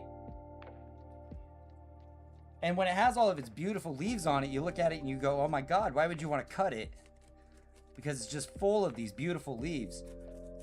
But you don't realize that trees need to be pruned. The way that you prune trees encourages more growth towards the bottom and the lower levels of the trees. So really you're just training it to do what you want it to do. And if you do it correctly, it can live a very long, happy, and successful life and be a beauty among many. Let me see. So I'm just checking again for any large roots that could add to this Nabari down here, this root flare. But honestly, we've got a lot of good stuff to work with the root flare, so it's just about time for the first shakedown of this thing. Let me go gnar on the bottom really quick. And notice, since it's a healthy tree, I don't have to be too overly careful with it. These branches should bend. Because if I just bend a branch a little bit and it breaks, that means that that branch was dead anyway. Unless it's very old or it's been treated. So those are kind of the plans for the tree. But for tonight, we're just repotting it. I've already taken off my clones for this part of the season, and then I'll keep an eye on it through the spring and summer, and then kind of in the late summer, once I've been able to enjoy the leaves and they're moving towards their dormant period, that's when I can cut my air layers and let them sit over the winter season, and hopefully they will have a big mass of roots growing there in the spring, so I can cut those branches off, plant them into some dirt, and let them hopefully just survive in the dirt for a year or so, just to get their, you know, shock recovery from being removed from the mother tree. All right, man, we're getting there. All right, let's see how this shake goes real fast.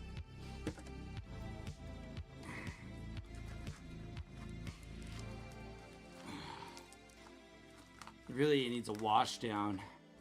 It's just such clumpy, hard, real clumpy, hard stuff in here. So I should probably be a little more aggressive with it.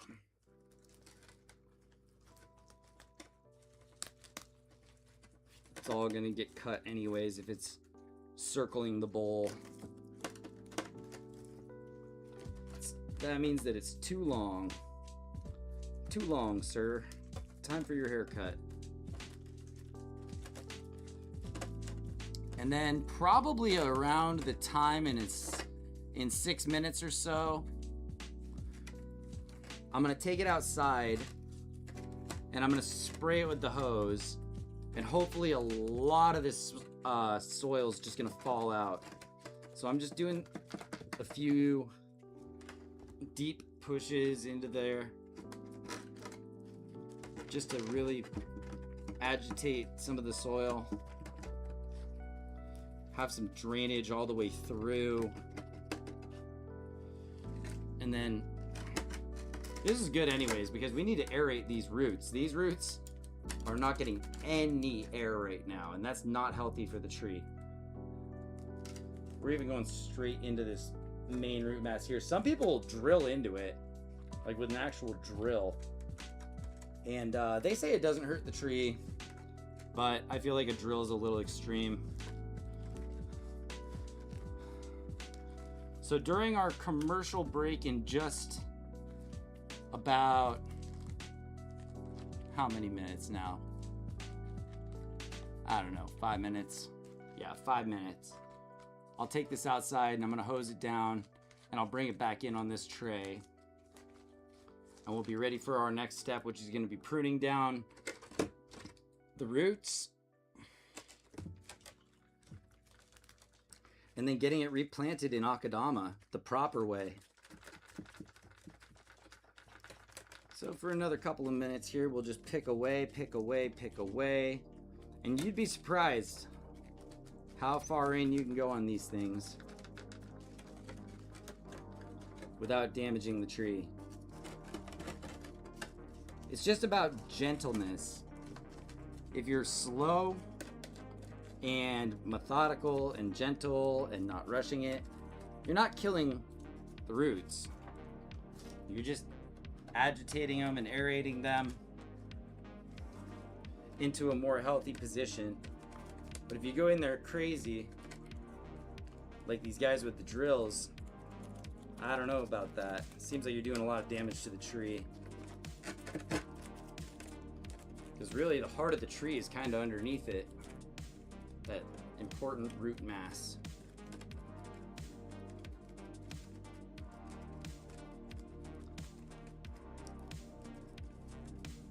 Does anybody know any good tree jokes? I don't know any good tree jokes. Maybe that's something I need to like start incorporating into the stream. I need to learn some arborist jokes. What did the tree say to the other tree? Oh my god, a talking tree. Something like that. Alright. So this corner in particular, we're getting a lot done. Spin it, because I want that same type of kind of loose agitation on this side, and then we're gonna go and hose her down.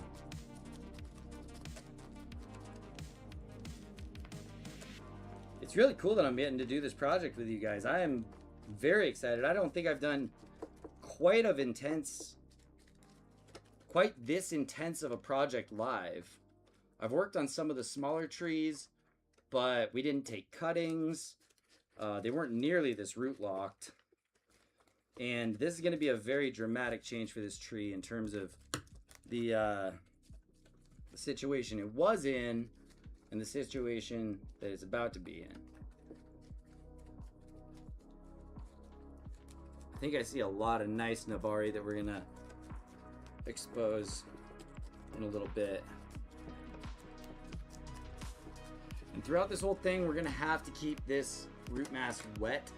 We don't want it to dry out, so we got to keep on moving. I'm going to try and keep my breaks to a minimum for sure.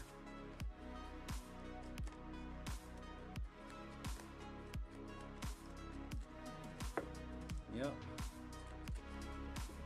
There we go. See where those rocks were? I'm able to pull a lot of the lower roots up, which is exactly what I want. I don't want roots growing down.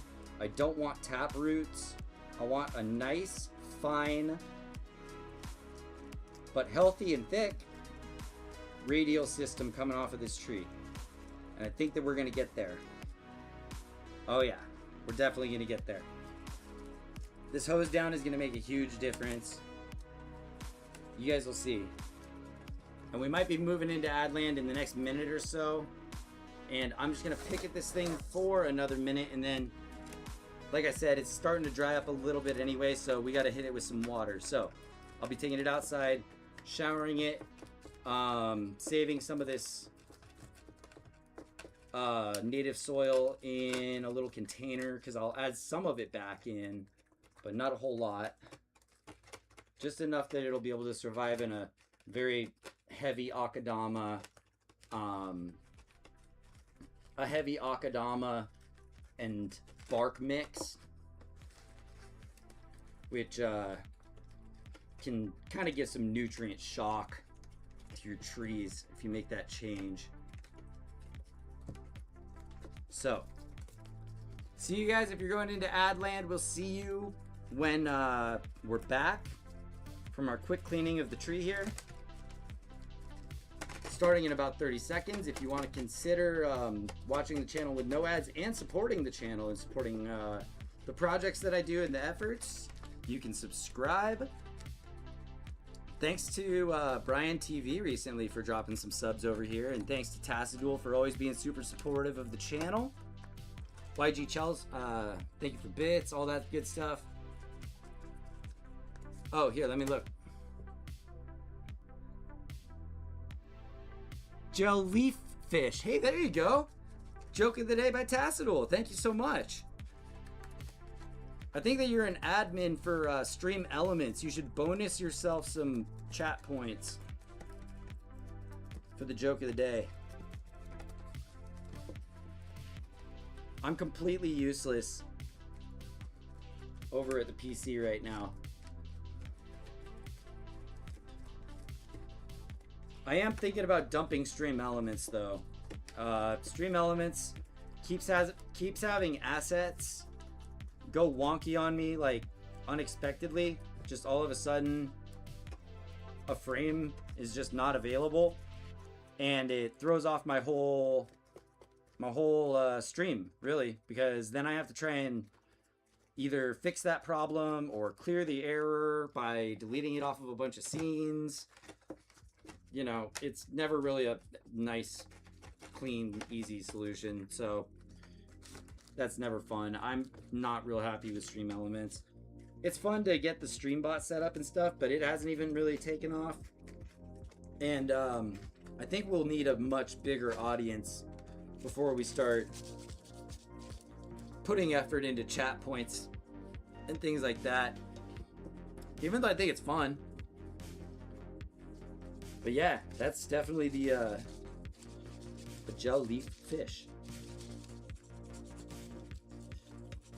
My buddy got a jellyfish tattoo, and it's because he got pressured into getting matching jellyfish tattoo with the girl that he was dating for a couple of months, and I had to make fun of him and tell him he was spineless like the jellyfish. They are not still together, by the way. So, I mean, I hate to say I told you so in those types of situations, but if I was gonna get a sea creature tattoo, I would probably want an octopus. Or a koi fish. I might, you know, because I'm kind of a chef slash Japanese art aficionado. I might get a cool, like a sushified koi fish. I know it's not the most original thing ever, but I'll find an original way of doing it. Like maybe a katana's cutting a tree in half and a koi fish in half to make sushi and a bonsai. That'd be kind of cool, right? Oh yeah, I can see exactly where these leaves are gonna get just hacked, and I don't feel bad about it. This cleanup might take all the way through the ad break, in which case you guys are just gonna have to hang out for a second while I go and hose this thing down. Whew, man, my right grip is getting very tired. This is why, like, Buddhist monks can break cinder blocks with the 1-inch punch. It's from doing Zen activities like this. I'm gonna be One Punch Man after doing 10,000 bonsai. Season 1.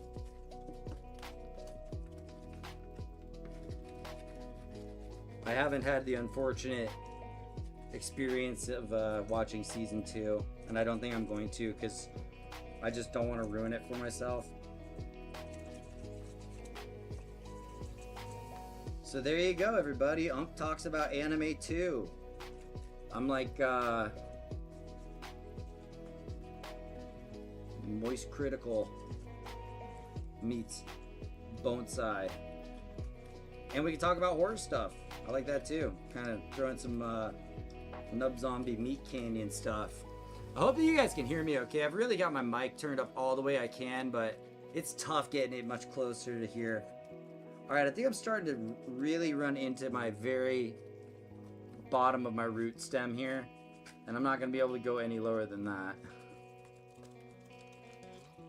But in just that, see all that stuff hanging off?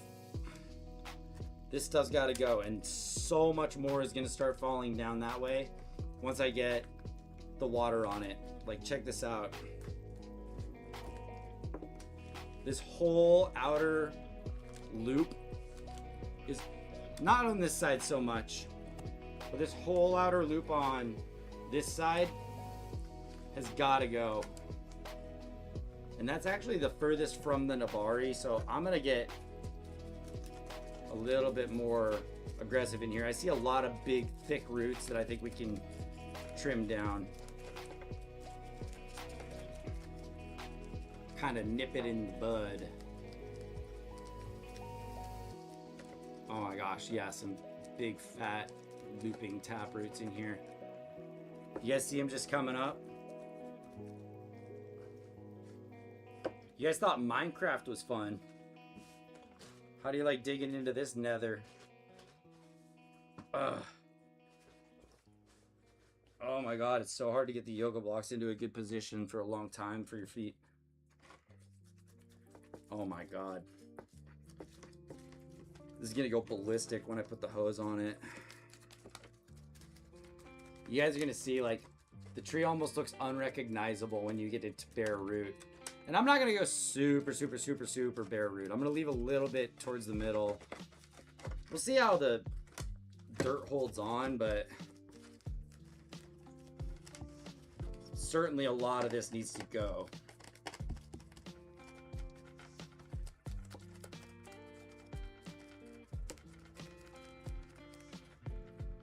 See, I'm even interested in, looks like a possible air layering or ground layering branch was trying for right there.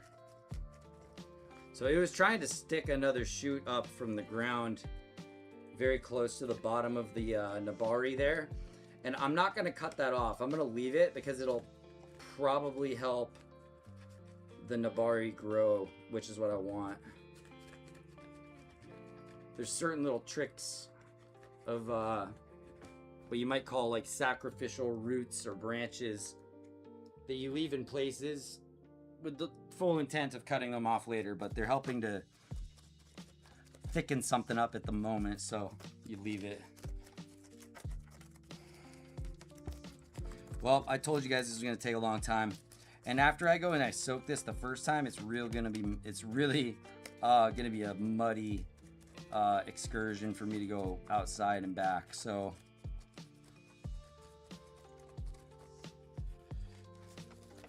I'm just trying to get as much of the dry work done as I can.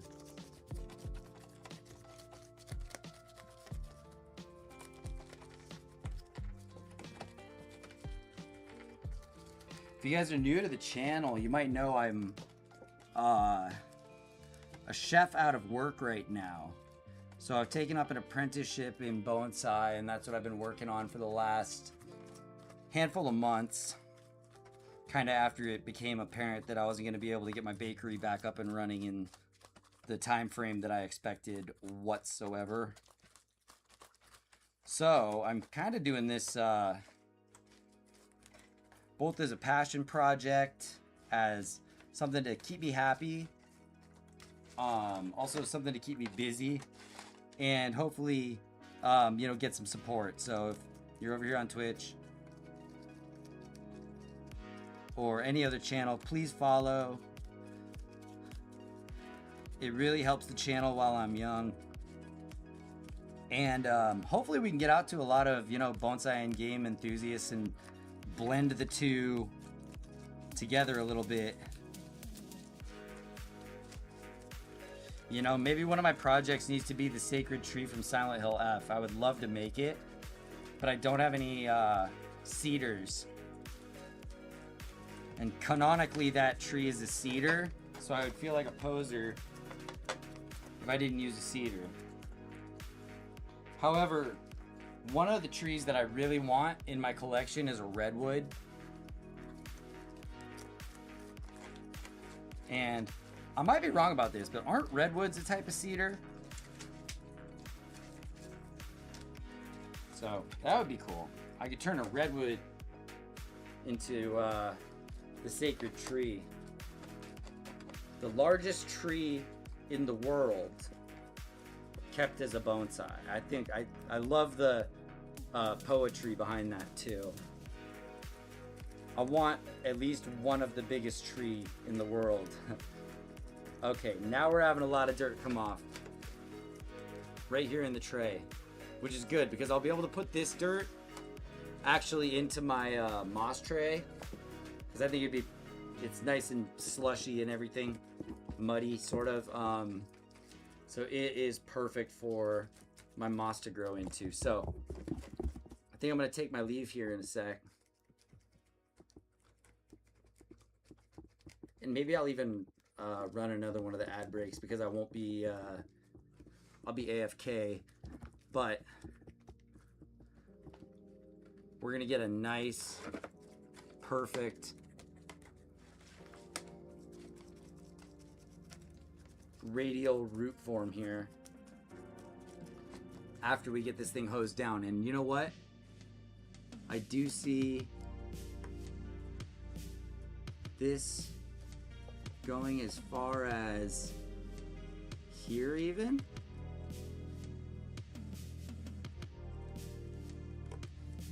Let me grab my toothbrush really quick. Hang on.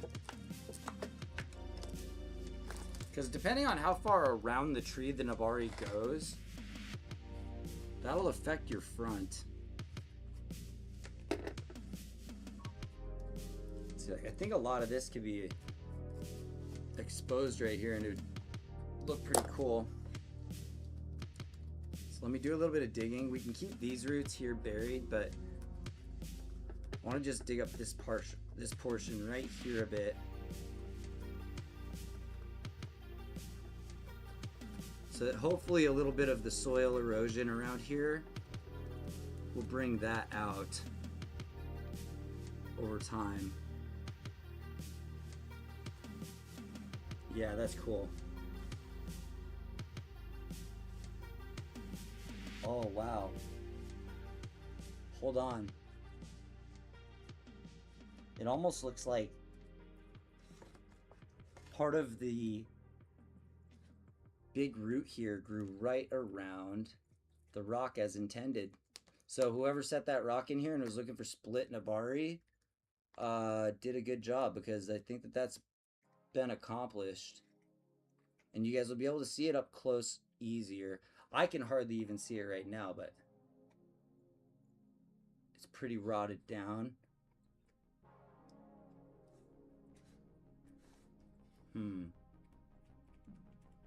But definitely over here. Definitely over here is solid. So I'm gonna get some more of that dirt off the top of this. If these roots want to move this way, I'm cool with that. I'm totally cool with that. Okay, and then after we hose this down, we'll have a much better idea of what we're working with here. All right, we're starting to dry up, so it's time for me to go outside and hose the hell out of this thing. It's going to lose a ton of dirt. A ton of soil is going to come falling off of this thing. And I'm just trying to get this last area near the inner Nabari one more time. Or sorry, the inner root ball one more time. Okay. Told you guys this is going to be a pretty long project. That's why I chose to do this tree today instead of at the meeting that I'm going to later this week, because that was going to be maybe like a 4-hour event. And we're already at 2.5 hours almost right now. So we got a ways to go. Yeah. Okay, guys. The root structure is looking a lot more loose. A lot more workable. So I'm going to leave my tools in here. I'm going to bring the tree outside. I'm going to save all of this mud here. And all of this mud here is going to go into my my moss tray. And I will be back. So let me drop my gloves here. Hopefully they dry out a little bit by the time I get back. Even though they're going to get soaked again when I touch the wet tree. Okay. What I think I want to do is actually have the tree in this when I bring it back. And I need to make my escape, so let me throw up the be right back again, because we're gonna have to take another break while I get this thing done. And I guess that's that. I will leave everything just as is. And like I said, guys, I gotta go and hose this thing down. Take a quick couple of minute break, and then I'll be back. So I will mute this and we can jam out to the music, and I'll be seeing you in a few.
So like I said, I will let everybody know formally here, BRB, watering down the roots.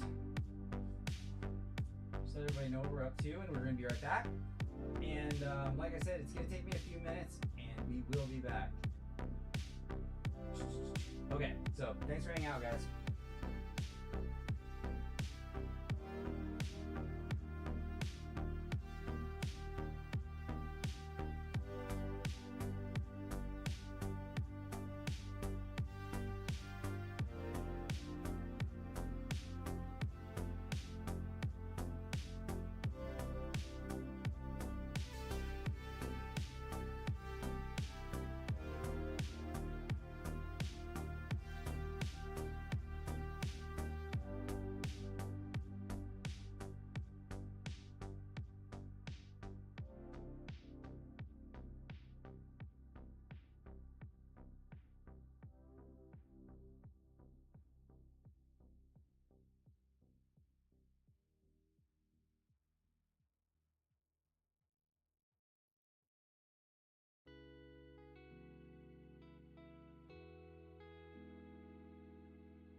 There we go, and we got our microphone back on. Okay, guys, and we're ready to jump back into the project. Just showing off now how a quick minute underneath a soak got all that movement coming now off of these roots. So they should be much more cooperative from here moving forward. Let me just try and get that nice radial root pattern again, and then we're going to trim it up. Then we can get everything replanted. And I'm going to leave these in water so that they don't get agitated while we're doing any finishing work here. And you can kind of hear some stones falling, so that's a good sign. That means that whoever did plant this had some. Yeah, good. Okay, I see some akadama type.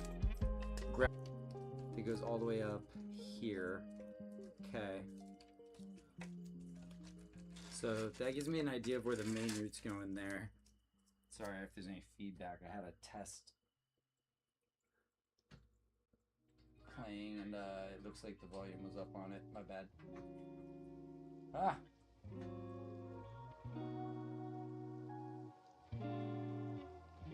Oh, you know what? We are losing a couple of frames here and there. That kind of sucks.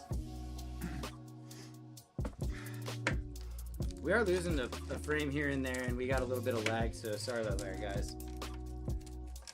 If you have the ability to move through the video, please feel free. Skip ahead or skip backwards, however you like. However you enjoy the video is cool with me. Alright, so all these big looping roots and all these ones that are hanging low, time to go.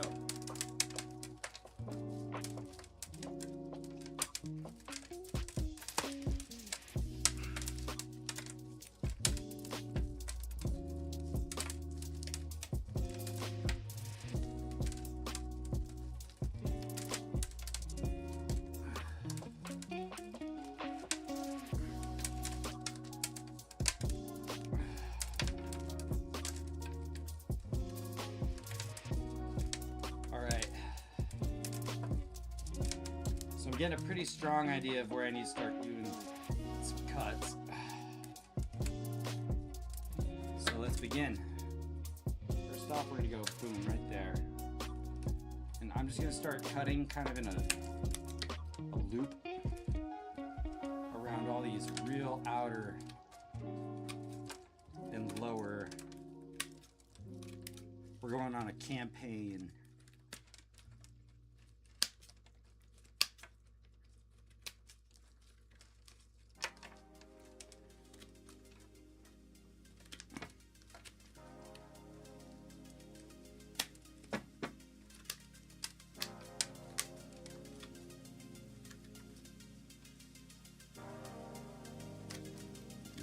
Yep, all that stuff.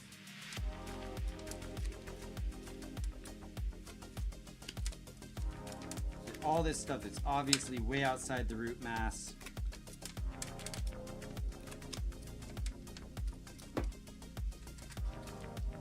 And it actually starts to show me in here where those radial roots are growing. So I can almost just crop them out like this. That. Look at all that we've taken off. It's starting to get closer. I think I'd like to take off some of this stuff that's growing upward here.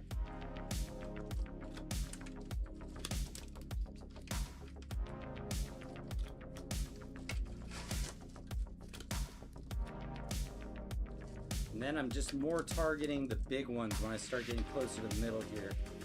The real large roots, those are the ones that are going to wrap around and cause problems. The real fine work, the real fine, small, fresh looking roots, that's the stuff that I want to keep around. So all this stuff over here, this all got sliced by the, this was all getting sliced up by the sickle when I went through on the very first round. So you know that that's way too far out. to the wall, to the windows, and now I'm just kind of using my fingers to dig in a little bit deeper, knock loose some more of my fingers to dig in a little bit deeper, knock loose some more of the rock.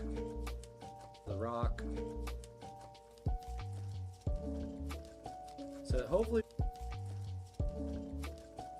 hopefully we can get this thing low enough that we can just wire it right where we want it. It'll stay right there. Once we pack Akadama around it, it'll be golden. So like I said, some of this stuff over here that was getting marred up by the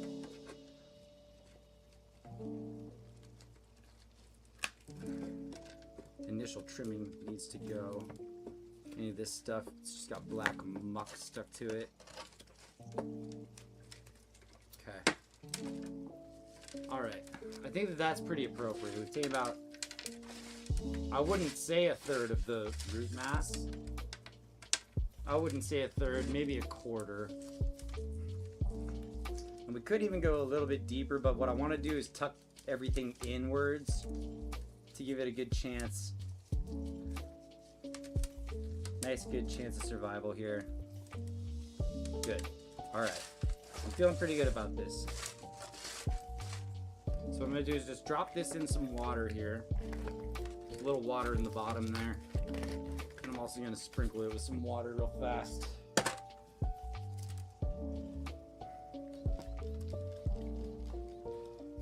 While we get our pot ready. Is everybody ready to go get your pot ready?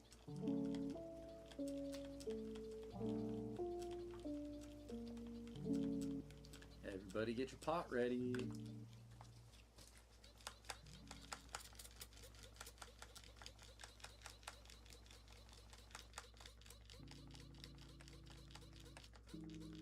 It's kind of a slow watering device, but it does the job.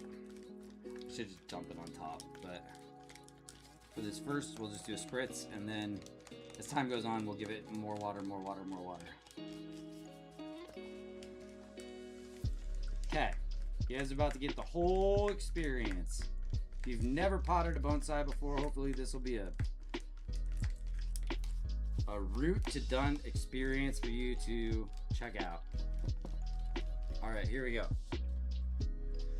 First, we move this out of our way. Second, big drink coffee.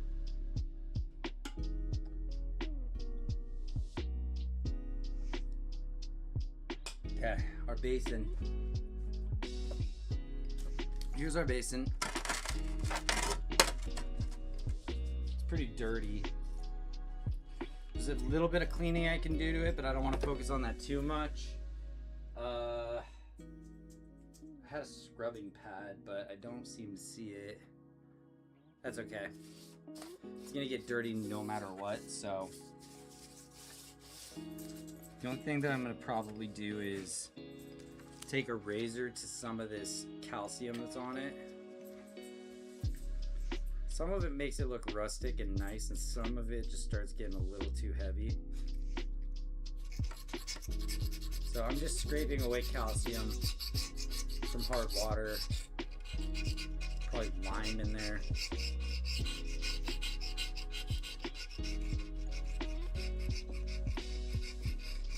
There.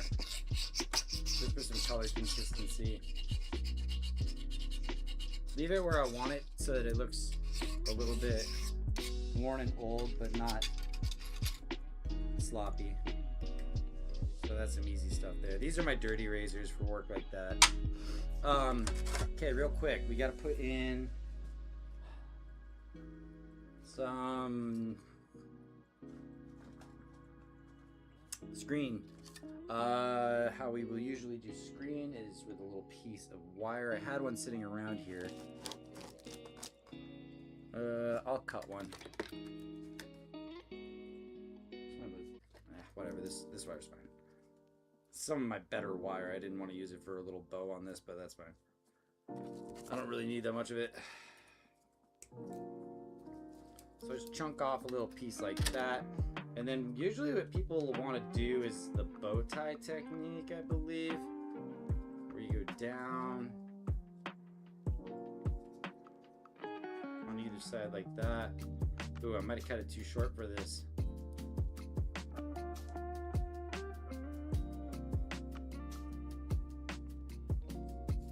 Might have cut it too short.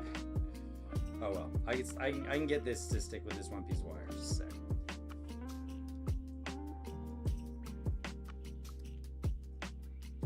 It's fine. I got this. Don't worry. There. Okay, and then we go. Just poke a couple holes.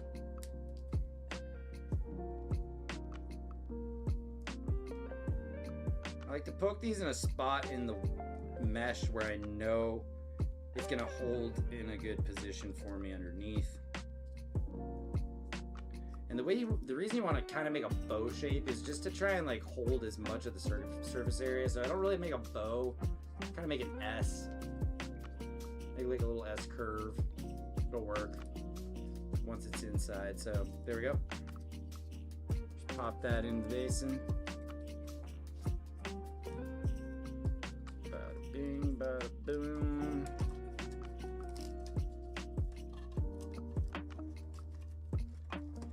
Now, this particular basin does not have side holes for me to send in wire to hold this tree in place. So here's one of the challenges is, you know, there's not really a front or a back, except for, you know, I guess the best looking side of the basin. This one has flowers, which is nice. And this one has bamboo, which is kind of cool.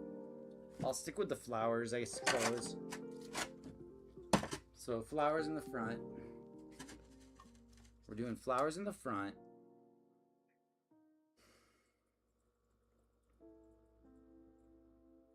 So now the challenge becomes ensuring the tree stays where we want it to.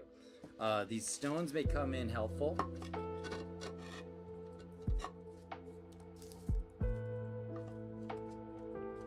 Those stones may come in helpful. So I'm going to drop those in really quick before I put my first layer of akadama. And this is just coarse akadama, and I actually want to save as much akadama as possible, so I also have some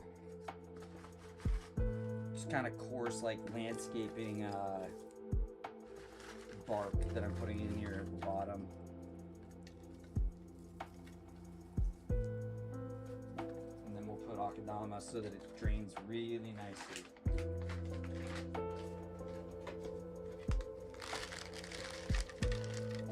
Especially right over the drain hole. Definitely want lots of akadama right there. And then, as you saw, there's a little bit of topsoil right here. This is gonna go right underneath the tree. So not quite yet because stuff's gonna move around a bit. But I'm gonna put some more akadama first. Around the outside.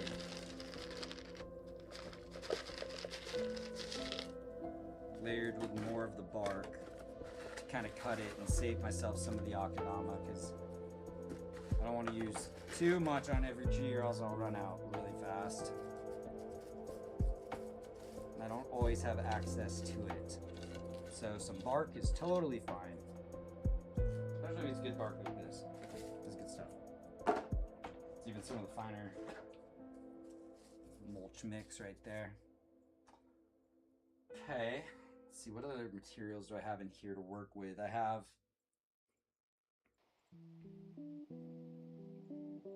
this over here. Okay. So I've got two other pieces of substrate that I like to use to encourage nice, healthy root growth, especially going into the growing season like this. I want to throw in some substrate where it's going to actually encourage root growth. So I've got this sandy, it's sand. It is river sand essentially. I'm mixing some of this in here. It's even got some of its own natural compost in there.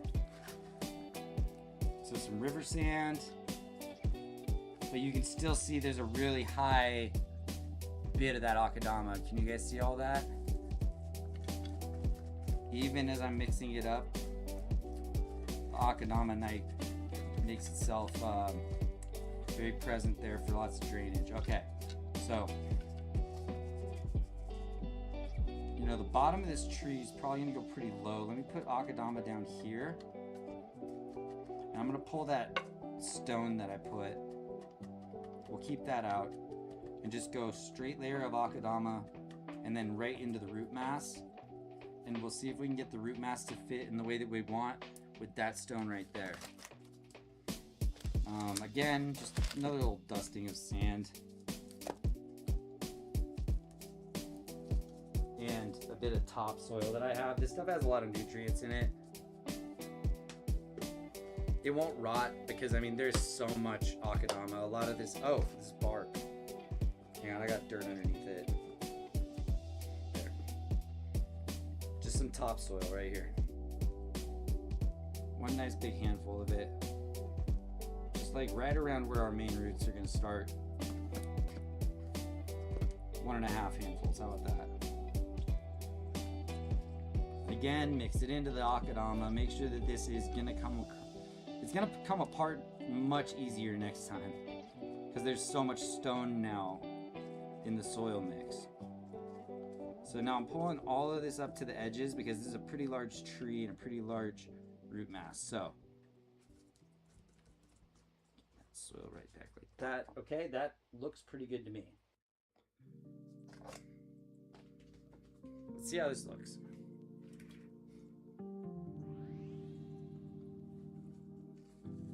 Okay, so where's our front? The front is here because these are coming off. I'm looking at it from my perspective right now, guys, selfishly. But you'll be able to see in just a minute. After I get it positioned, I'll spin it around and you'll be able to see. I'm gonna pull a good bit of this stuff out, the substrate. And I don't think I need the stone at all, honestly. I'm gonna take the stone out. And I'm gonna pull the substrate off to the sides, much more, to get pretty shallow. Just, I do want just very dense akadama over the drainage, but then from there on, just like that, or something like that. I want it kind of like that. There we go. And now I'm gonna come in again with these with the slicer and just kind of start trimming any of these roots that are looking like they're getting to the edge. I'd rather have them grow radially and outwards than keep going outwards like this. And then I can remove the radial roots as needed as I keep doing these repottings.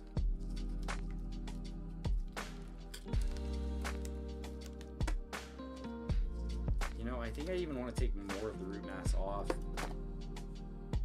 Not a lot, but a bit. Hopefully these aren't famous last words here. Let's try this.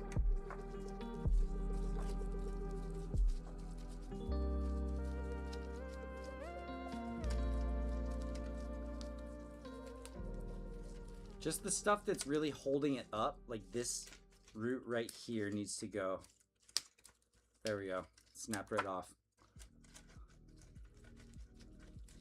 All the stuff that's making it stand up high, I want that gone. Let me clip this one. And then clip this one. If it's making the tree stand high, I probably want to take it off.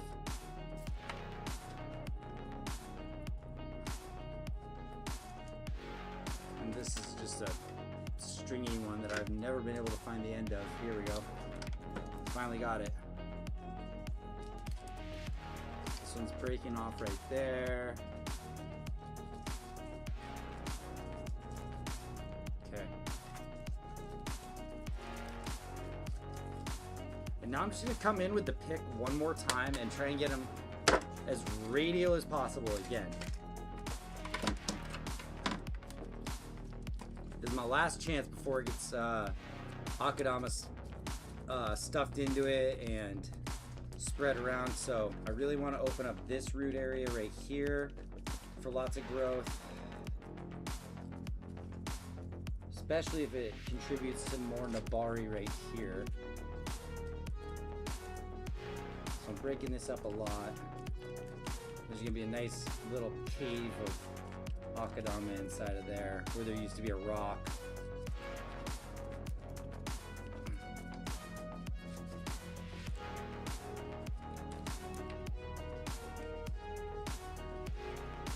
That root can go.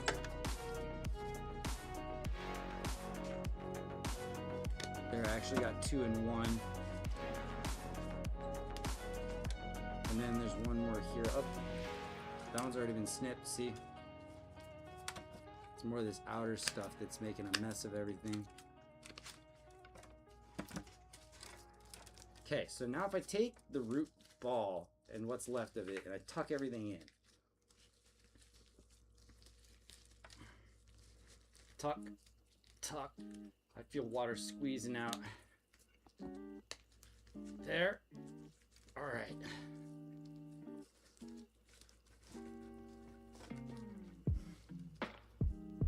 Yeah. Okay. So I think the tree needs to be positioned like this. I think that's it. Beautiful Nabari facing me right now.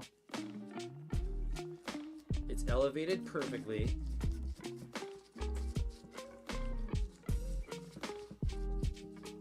And I think that the majority of this shows balance, straight upward and outward. I think I like this. This looks good to me, guys. And it's centered that way. Let me show you guys. Okay, so there's what I think should be the front. And remember, those 2 front branches are coming off. So you kind of have to do some imagining here. And while I let you guys check that out for a minute, I'm just gonna trim more of this stuff off the back.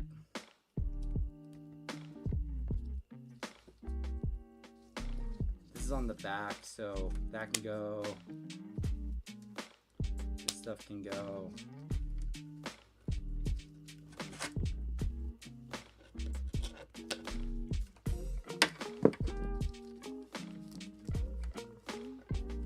I do like a couple of these roots that are forming back here. Maybe for someday, but I mean, honestly, the Akadama is gonna hold this stuff in place just fine. I don't even think this needs to be wired in or anything. So we just need to continue to break everything up. I know it's getting shaken out of place a little bit, but once we pack Akadama into everything, it'll hold. Trust. Trust, trust, trust.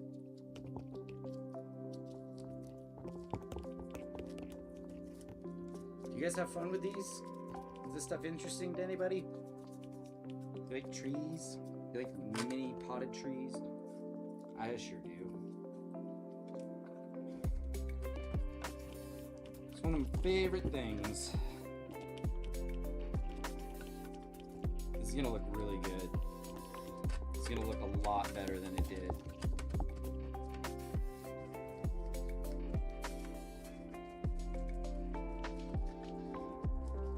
Already the Akadama is having a chance to start falling into place as I pack it down around the outsides. And it's getting into its position to really hold the tree exactly where I want it, and then it'll grow into that position. Beautiful. Okay.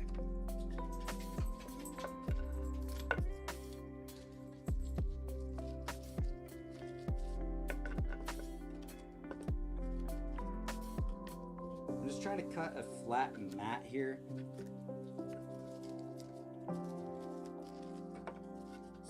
hopefully when I start laying some of the finishing stuff like the akadama and the last layers of bark or soil and any moss, it'll try to look as uniform as possible, even though we're missing a huge portion out of the front, but the akadama will make up for it, so don't worry. Don't fret, my friends. So that's all really good compost there. There's these things.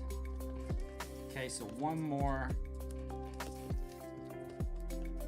good bit of agitation to the roots, especially like way up inside. You gotta get in there, otherwise you're gonna have rot.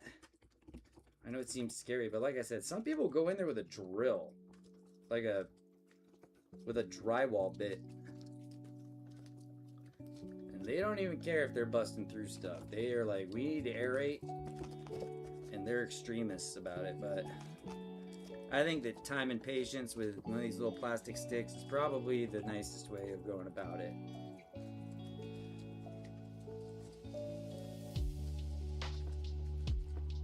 Yeah, everything is going out, so it's got room to grow.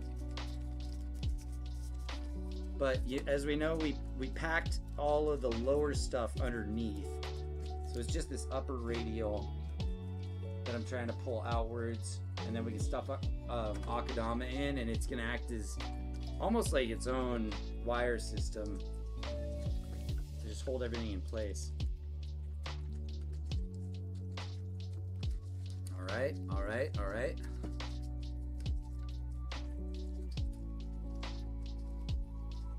Okay. It's almost time for me to put this thing on the turntable. You guys see the work on that side at all?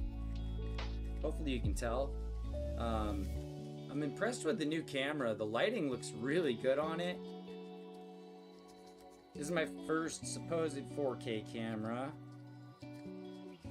I know that things, Twitch and such, stream at 1080, but VODs are around, and so hopefully if anybody enjoys watching these VODs, the quality is really good on that.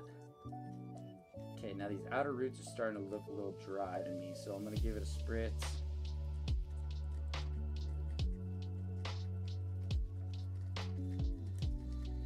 Spray it down. See, it's so inconsistent where it's really tight packed like this back here. It's still like dripping wet, but some of the upper areas,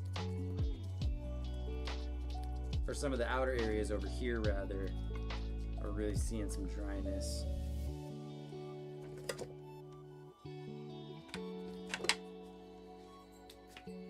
One more kind of obtrusive root I don't like. Upwards growing, unneeded. Even this stuff that's like growing upwards up here, I'm gonna pull that stuff off. There. All right, guys. This is starting to look proper. Now, I just want to go at this area where the rocks were one more time, because that's where everything is extra compressed. And it's also very close to some of the like real lower root ball area, so I want to break that up, make sure that some of the old soil is getting circulated through there, new vitamins and nutrients can find their way in. Spring is here, so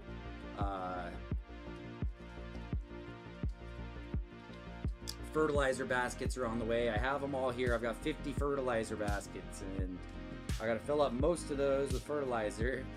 Maybe I'll have a time where I can just like sit at the camera and talk to you guys and slowly fill those up. And we'll just kick it for a little bit while I do that chore. Oh yeah, this stuff is really breaking up nicely in here.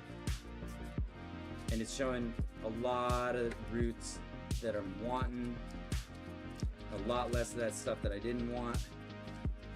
This looks like... I don't think that this is Nabari down here. I think that this is just a tight clump. Yeah, it is. Okay, so that was the part I was being a little bit more conservative with right here, because I didn't want to start raking up the bark on a nice piece of Nabari, but this is just dense roots with dirt. Get that out of here, or at least spread it out and get some Akadama in here. Yeah. Oh, these are good roots though. Perfect. These are gonna want to be out. These are gonna want to be out. Here we go. This is an area that I really need to work on, where it's going to be taking up a lot of nice new water that it really didn't have a chance to earlier. It was just way too compact. I don't think that was very good for the tree at all in there. This is looking much better, much healthier, much more aerated. Some of the guys that I work with would probably go even harder on this, but I think we're looking pretty good so far.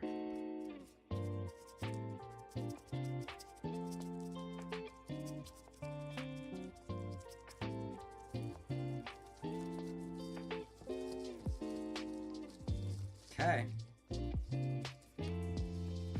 So, like we said, we've tucked in the bottom roots.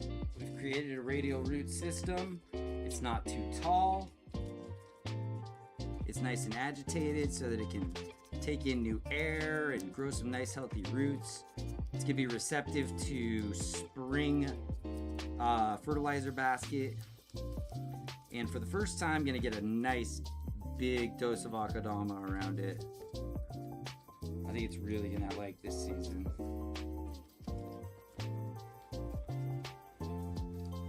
I'm gonna enjoy this season a lot. We've got so many new projects that we're working on. Products and projects. Projects create products, don't they?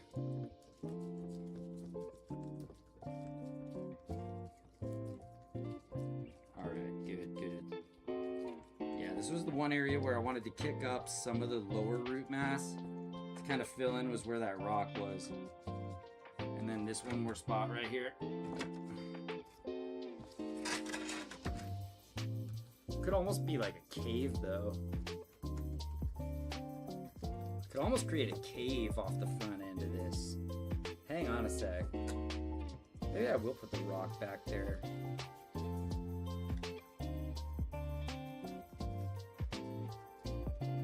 It does kind of look like a cave. That's sort of fun, dude. I'll put this here while I'm filling in. I'll put that there while I'm filling in. Okay, so time to press it down. Press it down tight. And I'm just gonna soak it with the water that it was sitting in earlier before we get to work. This is gonna make a huge mess in my little tray here, so RIP tray.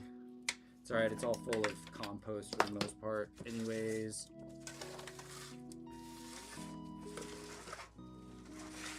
Good. Okay, Akadama in. My Akadama is right over here. And I'm going to do it pretty much a bucket at a time.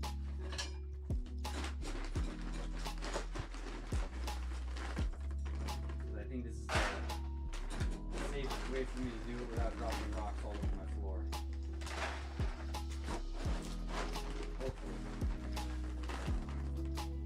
Probably still lots of dust being spread. Okay, good. I'm starting to dig lower into my bag of Akadama, so I'm starting to get more fine stuff, which is good. My last project, the Austrian pine, that was a much bigger tree, so I didn't mind using the big stuff. But now it's getting a little bit more fine. Here's Akadama, if nobody's ever seen it. The premier substrate for bonsai of almost every type. So here we go. I don't want to lose a bunch of this stuff because it's very expensive. So in we go.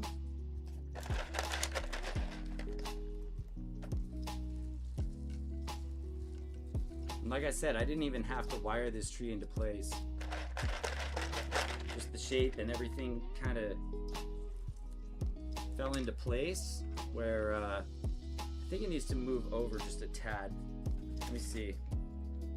Let me realign it one more time before we drop all the Akadama in. What was our front? This was. Okay, so if this is our front. Oh no, my battery's running low on my headphones. I'm gonna have to plug in. Oh, that's gonna be a disaster. Okay, well this is our front. So let me get our front set up really quick, guys. So I'm gonna have to pack in.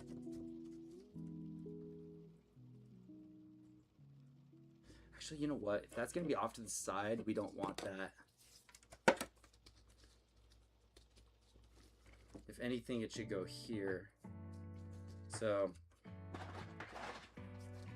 maybe the stone should go here to try and encourage less root growth and maybe create a little cave.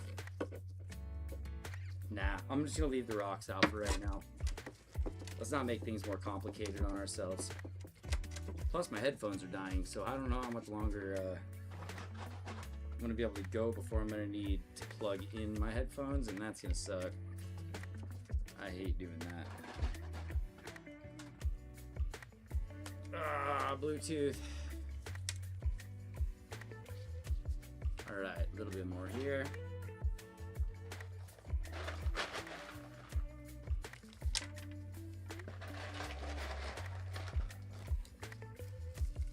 Alright, so after I've gotten my first level kind of a little bit underneath the edge of my basin here, I'm going to give everything some water again real quick.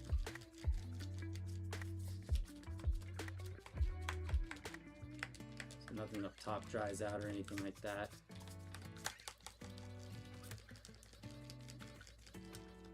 Also washing off some of the yuck that we've created on the base of the tree a little bit cleaner. And this thing's gonna get completely soaked and watered after we're done here, so no worries whatsoever. From my perspective here, from front, good balance. I think I want more balance with the trunk, actually, which would bring this side down a bit.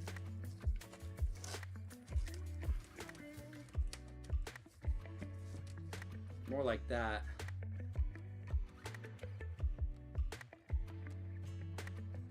Yeah, this maintains a little more balance with the trunk.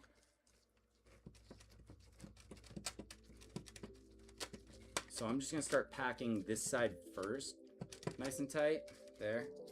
And then I wanna go over to this side and get even more extra and pack that side tight. So I'm trying to center this thing right now. Okay, good. This kind of works actually. This could create an opportunity for a cool little moss mound. So that looks dope. Okay, good. What I'm gonna do is just grab a chopstick. This is good practice just to stuff this. Whoa! My yoga brick. Stuff this Akadama in as much as you can with the root mass. Kind of see the level go down a little bit.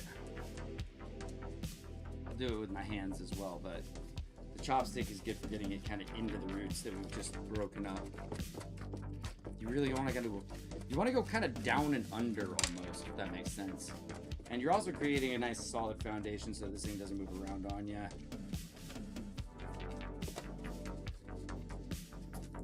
See, like this area especially, I'm seeing a lot of rock get pushed in. You guys can kind of see from your angle.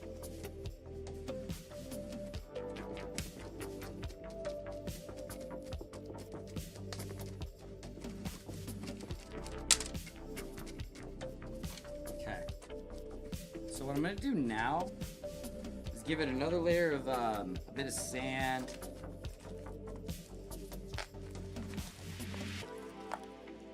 Some of this is going to fall through. That's okay. It's mostly around kind of the roots, the rooted area. More Akadama is going to go on top. And I'm also going to get some of that topsoil in here. Even a bit of bark could be useful in maybe this void here.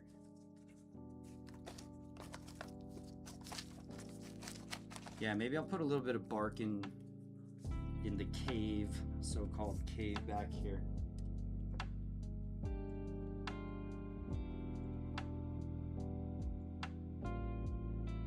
I'm just gonna stuff a little bit of bark in there and see what happens. We'll see if it continues to go cave-like on us. But either way, it'll just help hold it in place. Keep everything positioned how we want. This is looking good so far.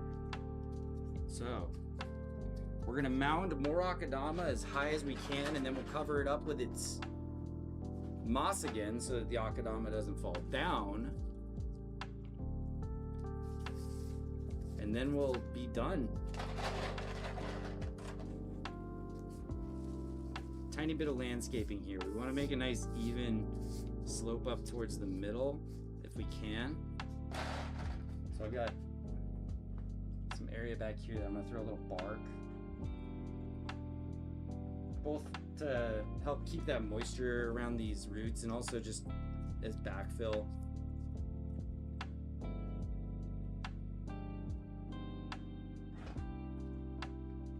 Sprinkle some topsoil over this layer too.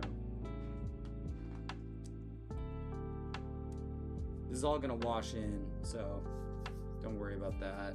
It's gonna wash into the akadama and you won't even see it anymore, but it'll at least be there to help kind of promote some root growth and add some vitamins to the soil.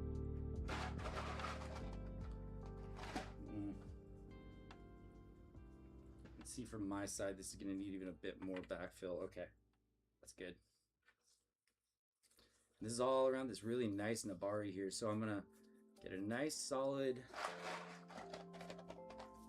layer of akadama pressed into the soil so that it doesn't go anywhere.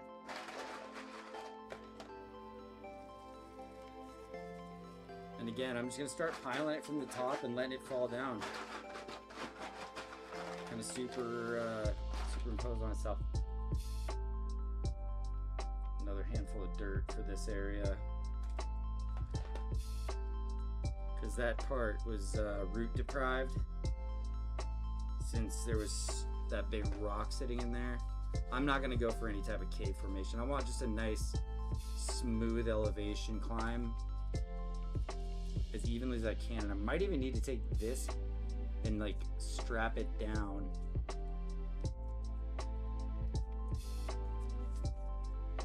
I can't get it covered nicely, but we'll see.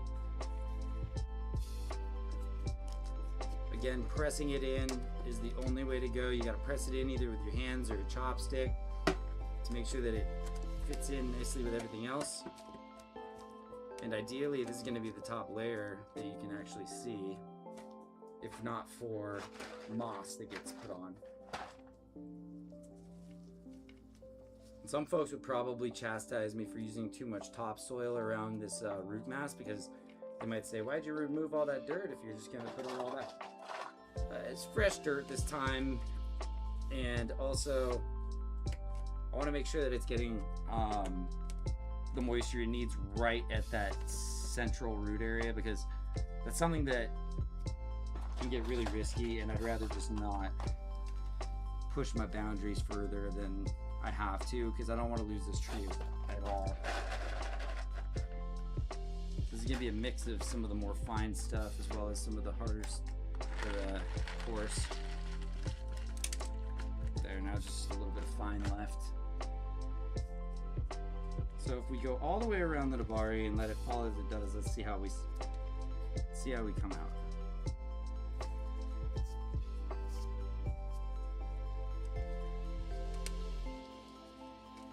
Pack everything in like we do. This thing is not going to shift. It's held in nicely with just stone. Didn't need any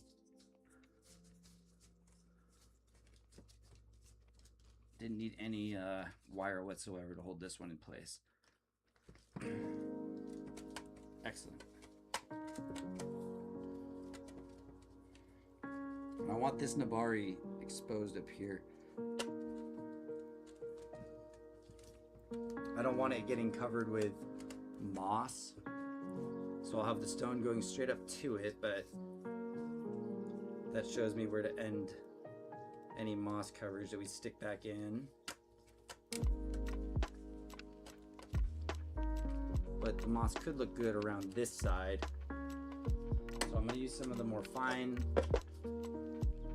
akadama just right on this one corner. And again, this is almost like sand, just right here, but it'll have a little bit more hold than other substrates will. Okay, I'm gonna pull back the akadama about like, what, a 1/4 inch or so from all nabari again, so that I know where I want my moss to end. I can throw in a little bit of decorative so that it goes all the way up to the tree later, but this is all just more technical structural stuff here. Make sure it stays alive. And now, even at this point, I can make everything stay in place just even a tad better with one more sprinkling of sand. And the sand actually has been a really good substrate for a lot of my moss. So we're gonna give it a covering of sand. Hopefully the finest sand I can get. This isn't sifted or anything. It's got huge rocks in it actually, but a little layer of fine sand mixed with a little bit of this topsoil. And then we're gonna put our decorative moss back on, and that should be a stream.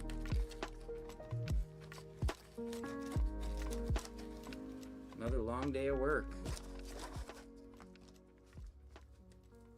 Okay, so that's looking good, but I do want to put my moss back on here, so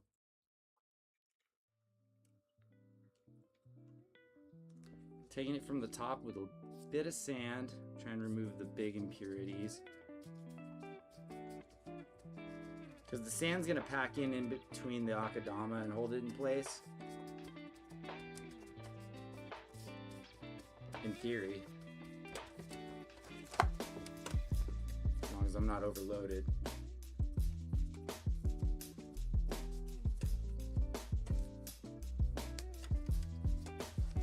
I already think this thing just looks better.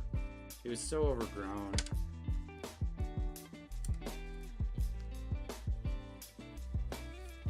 There's some little stones in the sand. It doesn't really bother me. There's already so much akadama in here. It's not like it's making a difference. Okay. And now I'm gonna go just the nicest little peppering of topsoil over this, just to hold on to the moss where it still fits. And this isn't really topsoil, it's kind of mulch. And I especially am gonna want it around this front side, so I'm gonna go over here and just kind of pack it around like this. Into and onto the akadama, but most of this substrate should stay in place if it's properly covered with moss, especially because the moss is kind of muddy on the bottom, so it'll stick to this topsoil and kind of hold it all in place. Works great. All stuff from the yard, really. Best stuff straight from farm to table.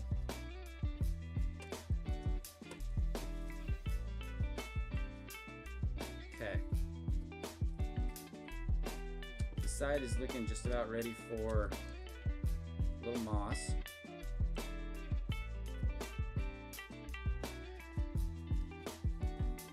Okay, and then it's gonna spin towards you guys, and you'll be able to see.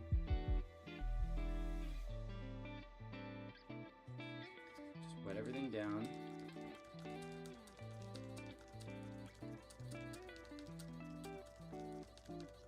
Okay. Oh yeah, this stuff's gonna stick right on there.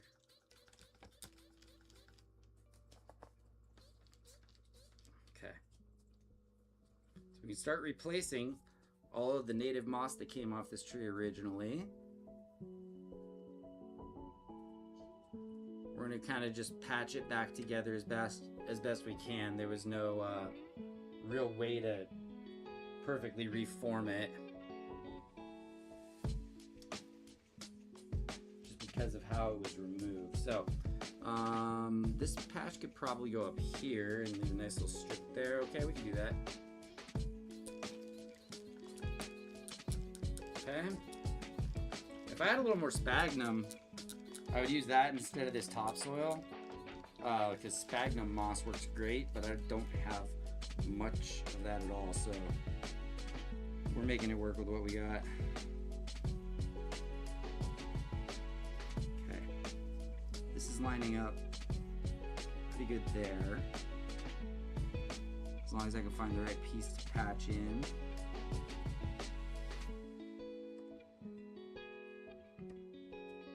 And I mean, this stuff was looking very, very healthy before we started all this, so hopefully it bounces back very quickly. It was actively creating new spores and reproducing. So, with a little bit of luck, it'll spread right back on there. Nice and even. And we're actually getting towards kind of Act 3 of the stream here today, guys. So, thanks to everybody who's dropped by today, Tassadul and everyone else, whether you're just lurking and hanging out, or checking out a VOD later on. Hello from the past. Hopefully things are going off better in the future. I really sincerely hope so. Okay. This corner is looking nicely dressed. Just like that. Okay. I'm just kind of bringing all the moss back in equal and level with the edge of the pot. No more spillover, because the spillover generally just seems to dry out really quickly and die. So I'd rather have the stuff that's a lot more packed into the edges there. It also looks a lot more clean. You don't have to go through with a razor and clean it off. Well, since I guess this is our front, I'll next have to do this part. So hang tight for just a sec here. A little bit more of this topsoil to put on. And as soon as I get this section done, you guys will definitely be able to see the parts with the progress. And there goes my music, because my girlfriend's coming home. We just got our Spotify jacked, everybody. So let me turn on some jammies real quick. We'll hit up some of that sweet, sweet no DMCA YouTube stuff. Hang on. How's everybody's afternoon going? We've been doing pretty solid. We've had a solid run so far today. We haven't had any major hiccups in the system. We did lose our music here, which kind of sucks, but that's an easy fix. Don't even worry about it. Uh-oh, a big piece of dirt ended up on my monitor.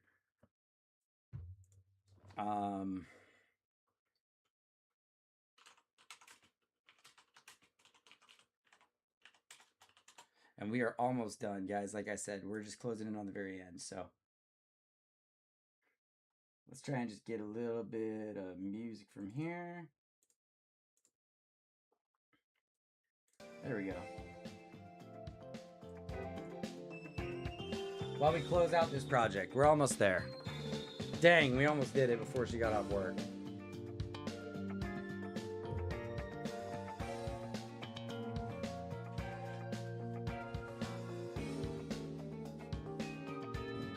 And we haven't completely trashed the room, really.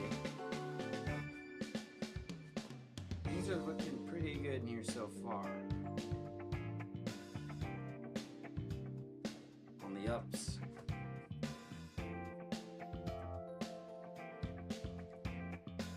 Hope you guys are enjoying the new webcam.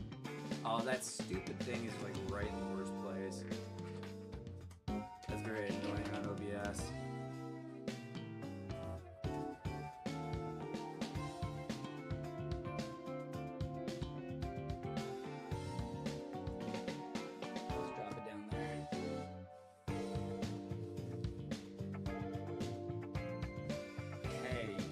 closer and closer to being finished here. Time to lay down a little bit more of this nice moss on this side, on the front again.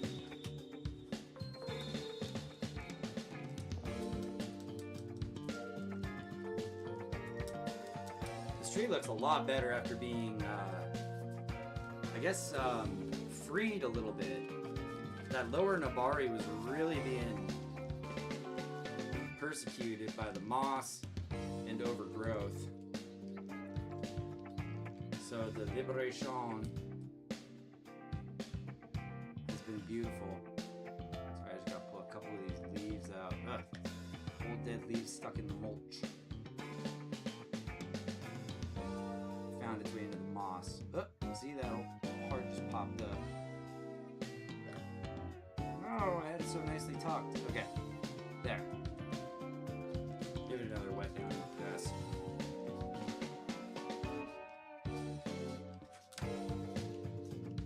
There we go. This is gonna mat together nice and evenly. It should look great. Okay, next chunk. That's a good chunk. There's a really nice piece right here. I'm gonna use this. Going all the way this way. It even has a nice part to wrap up close to the tree here.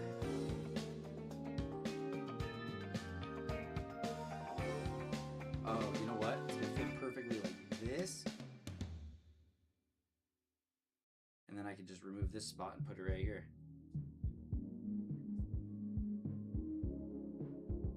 There. I feel like I'm quilting or something. Kind of has the same feel to it. A little patch of this and a little patch of that. And this has a lot of those spores.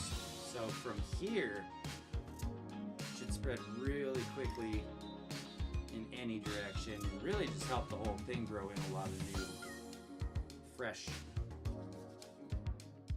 moss. How does that look, guys? Ooh-wee! See that? It's totally different. Ooh, ooh, ooh.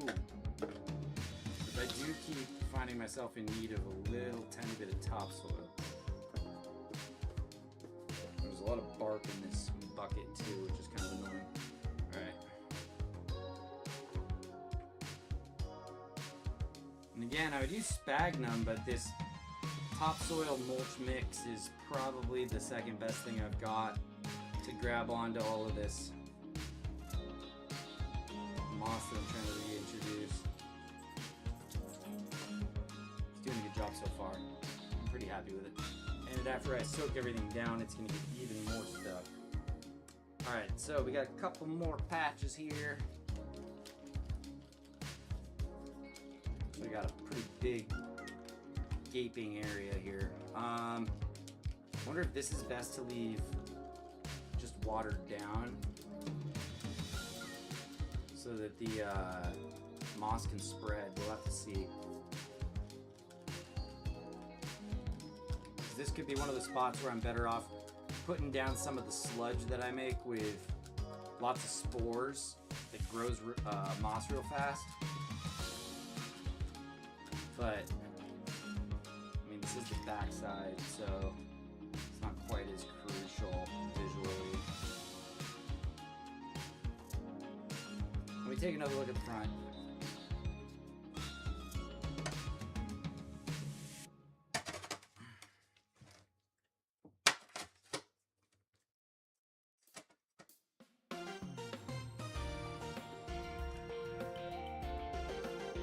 Yeah, so I've got an idea. I kind of want to make a trail up to it. With just this, like, mud right here. And it kind of follows...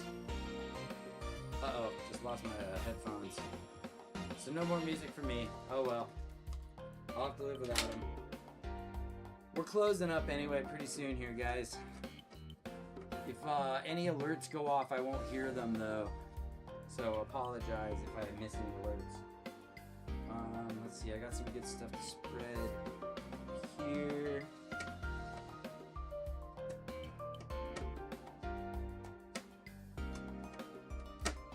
This is just some of the clump moss that I got earlier. They got essentially ground up into being a new base layer. Give a little bit of topsoil.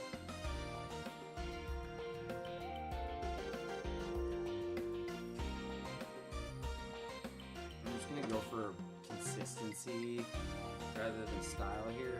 So I'm gonna cover over all the akadama, whether or not it gets moss, because then at least moss can grow in later if it feels like it, or the akadama will supersede it. I don't really care either way.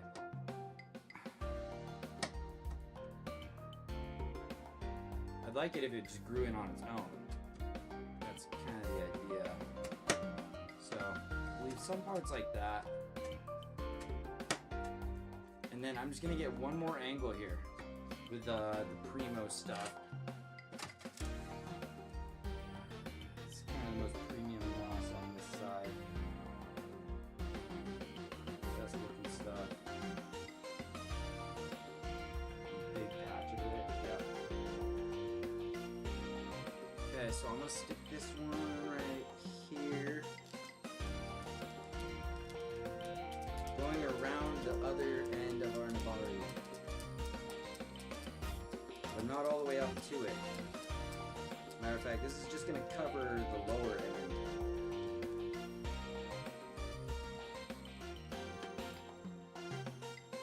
Make sure I don't poke my eyes out.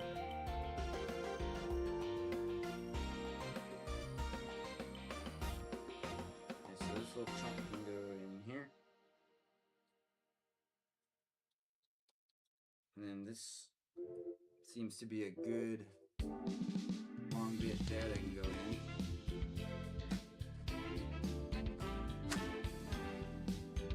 Okay. Good.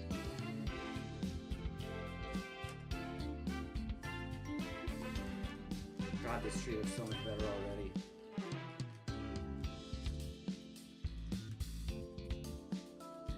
Incredible. Looks so much better. And if I have to find a couple of pieces of moss outside when I'm done just to cover like a few square inches that might be left, I'm just gonna go ahead and get some more moss and cover it up.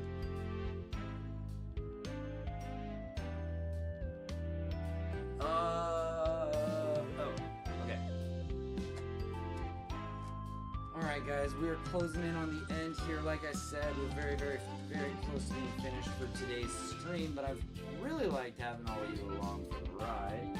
If you guys enjoy bonsai content, enjoy any of the other stuff that I do, like the IRL content, getting out and around town on my bike, or the gaming content. We just beat Resident Evil 9 the other day. That was really fun.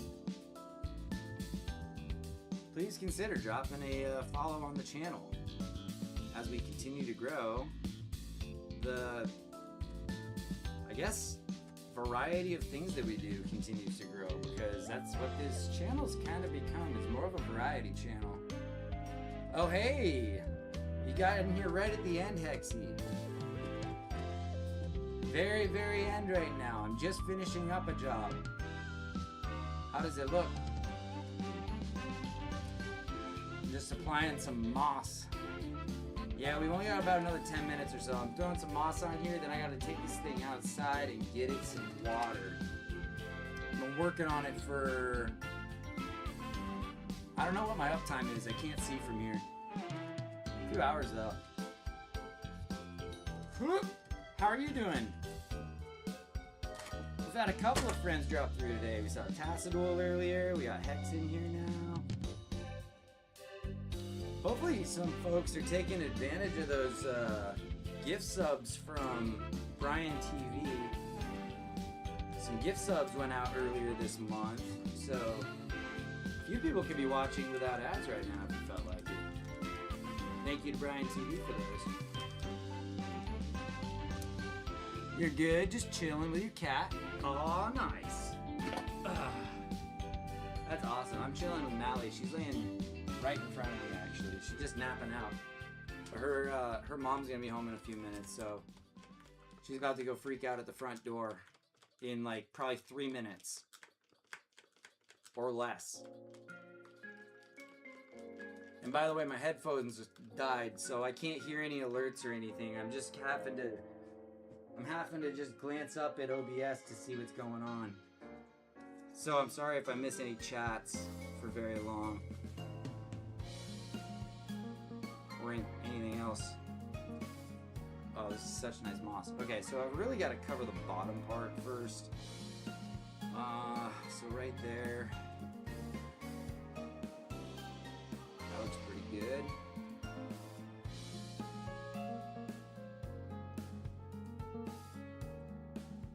There we go. You know, one of the best bonsai nurseries in the entire world is in the UK. It's called Heron's Bonsai, and it's owned by this guy named Peter Chan, and he wrote this book, actually, that I've had forever. He wrote this book. But yeah, he's got one of the most amazing bonsai collections in Europe. At Heron's Bonsai, you should check them out on YouTube. Definitely a good channel, worth a peek. Just a really cool old guy, man. He loves the zen of the art, and you can really tell. Alright, I'm just working on the boring stuff back here. There's not much to see, guys. Honestly, it's just one more little patch of dirt and as much moss as I can muster to cover it up. Like we said, when we started, we had 2 giant rocks in here. So we were starting short by a bit of moss. But that's okay, because the whole front's covered. It's just the backside. Oh, my girlfriend's home. I can hear her at the front door. My dog's gonna start barking in a second. You'll be able to hear her.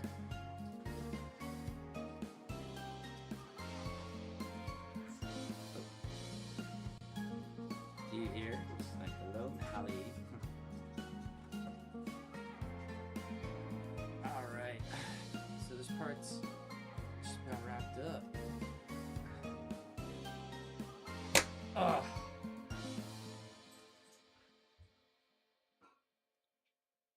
Alright. Got a couple more pieces I can put on right here. Just kind of to fill in some corners.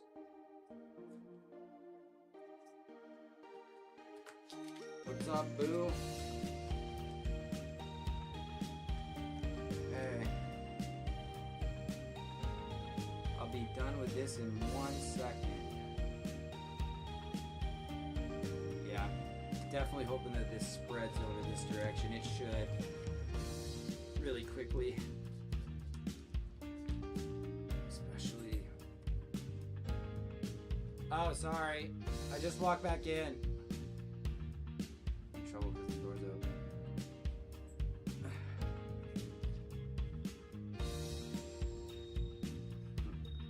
So the door's wide open.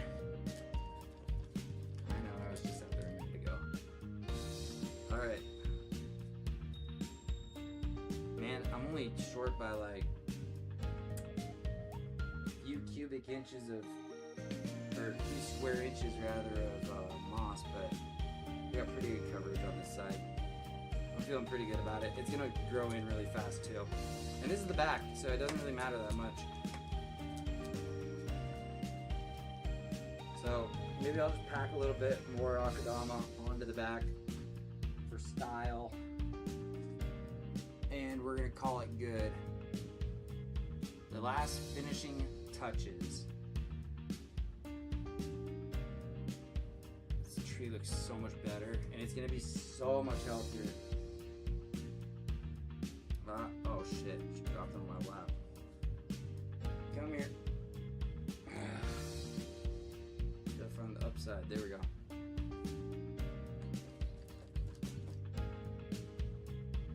Okay. Alright, and I'm running out of moss. So we'll get stuffed in there. And then the backside's just gonna have an akadama finish. Or at least until I can come up with new moss. Or it spreads. Maybe I'll just leave it like this and hope that it spreads fast. I mean, right now everything is exploding, so I'm gonna just keep it really moist and let it spread, I think. So there it is, guys. Project done. I think that's pretty much as we could do today. Whew. That was a project, huh? Boy. My knees hurt. Ah. Okay. All right, guys. That's all. That's all for today. We got a lot done. That was a good job.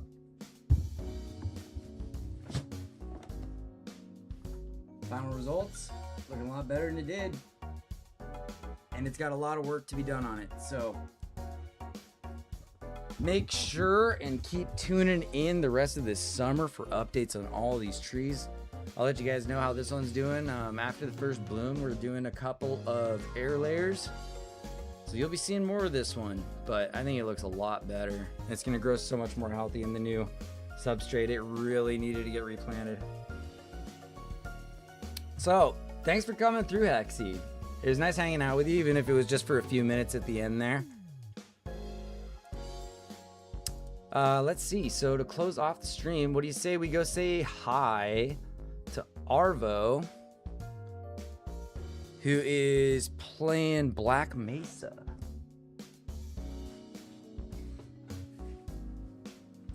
We'll drop into Arvo's and say hi to him for a minute.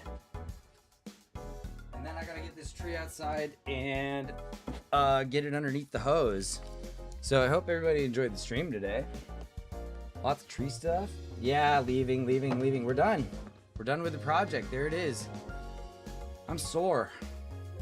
My knees hurt and my toes hurt from being kneeled over this thing for so long. I think it looks a lot better. And hopefully the camera picks up on everything.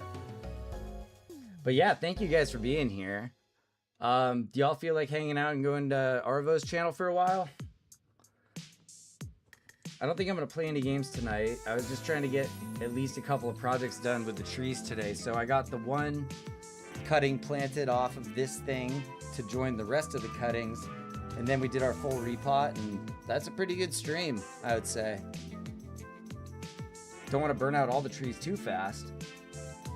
So let's go say hi to Arvo. He's been playing Black Mesa for a couple hours. I will drop by and say hi. But then I got to get to putting this tree outside and getting some water on it. So thank you guys for coming by and hanging out. It's been awesome. I forgot my Bluetooth died, so I wouldn't be hearing anything no matter what unless I was plugged in. It's like I'm somebody talking on a telephone that's not plugged into the wall. There we go. I can hear the music again. So yeah, thanks you guys for coming and hanging out. Y'all caught me at the very end here. Maybe I'll try and stream a little bit later tomorrow if I do it tomorrow. Let's see, what is tomorrow? You know, tomorrow night I actually have an event. I'm doing another Bonsai event tomorrow night. I can attempt to live stream it. Otherwise, I'll try and maybe drop some shorts or something. And you can kind of see how that went. But yeah, another event tomorrow, and I'll show off maybe what I work on tomorrow on the next stream after that. And then we got to get back into Tormented Souls 2 and finish Tormented Souls 2. I want to collect all of the trophies over in Crow Country. I want to do some runs over on RE9 Insanity. A couple other little things that I want to do over there. So we got some gaming. We got tons of stuff going on with trees. So stay tuned for the next one. Let's go and jump over to Arvo's stream. Start the raid now. So yeah, thanks for being here, guys.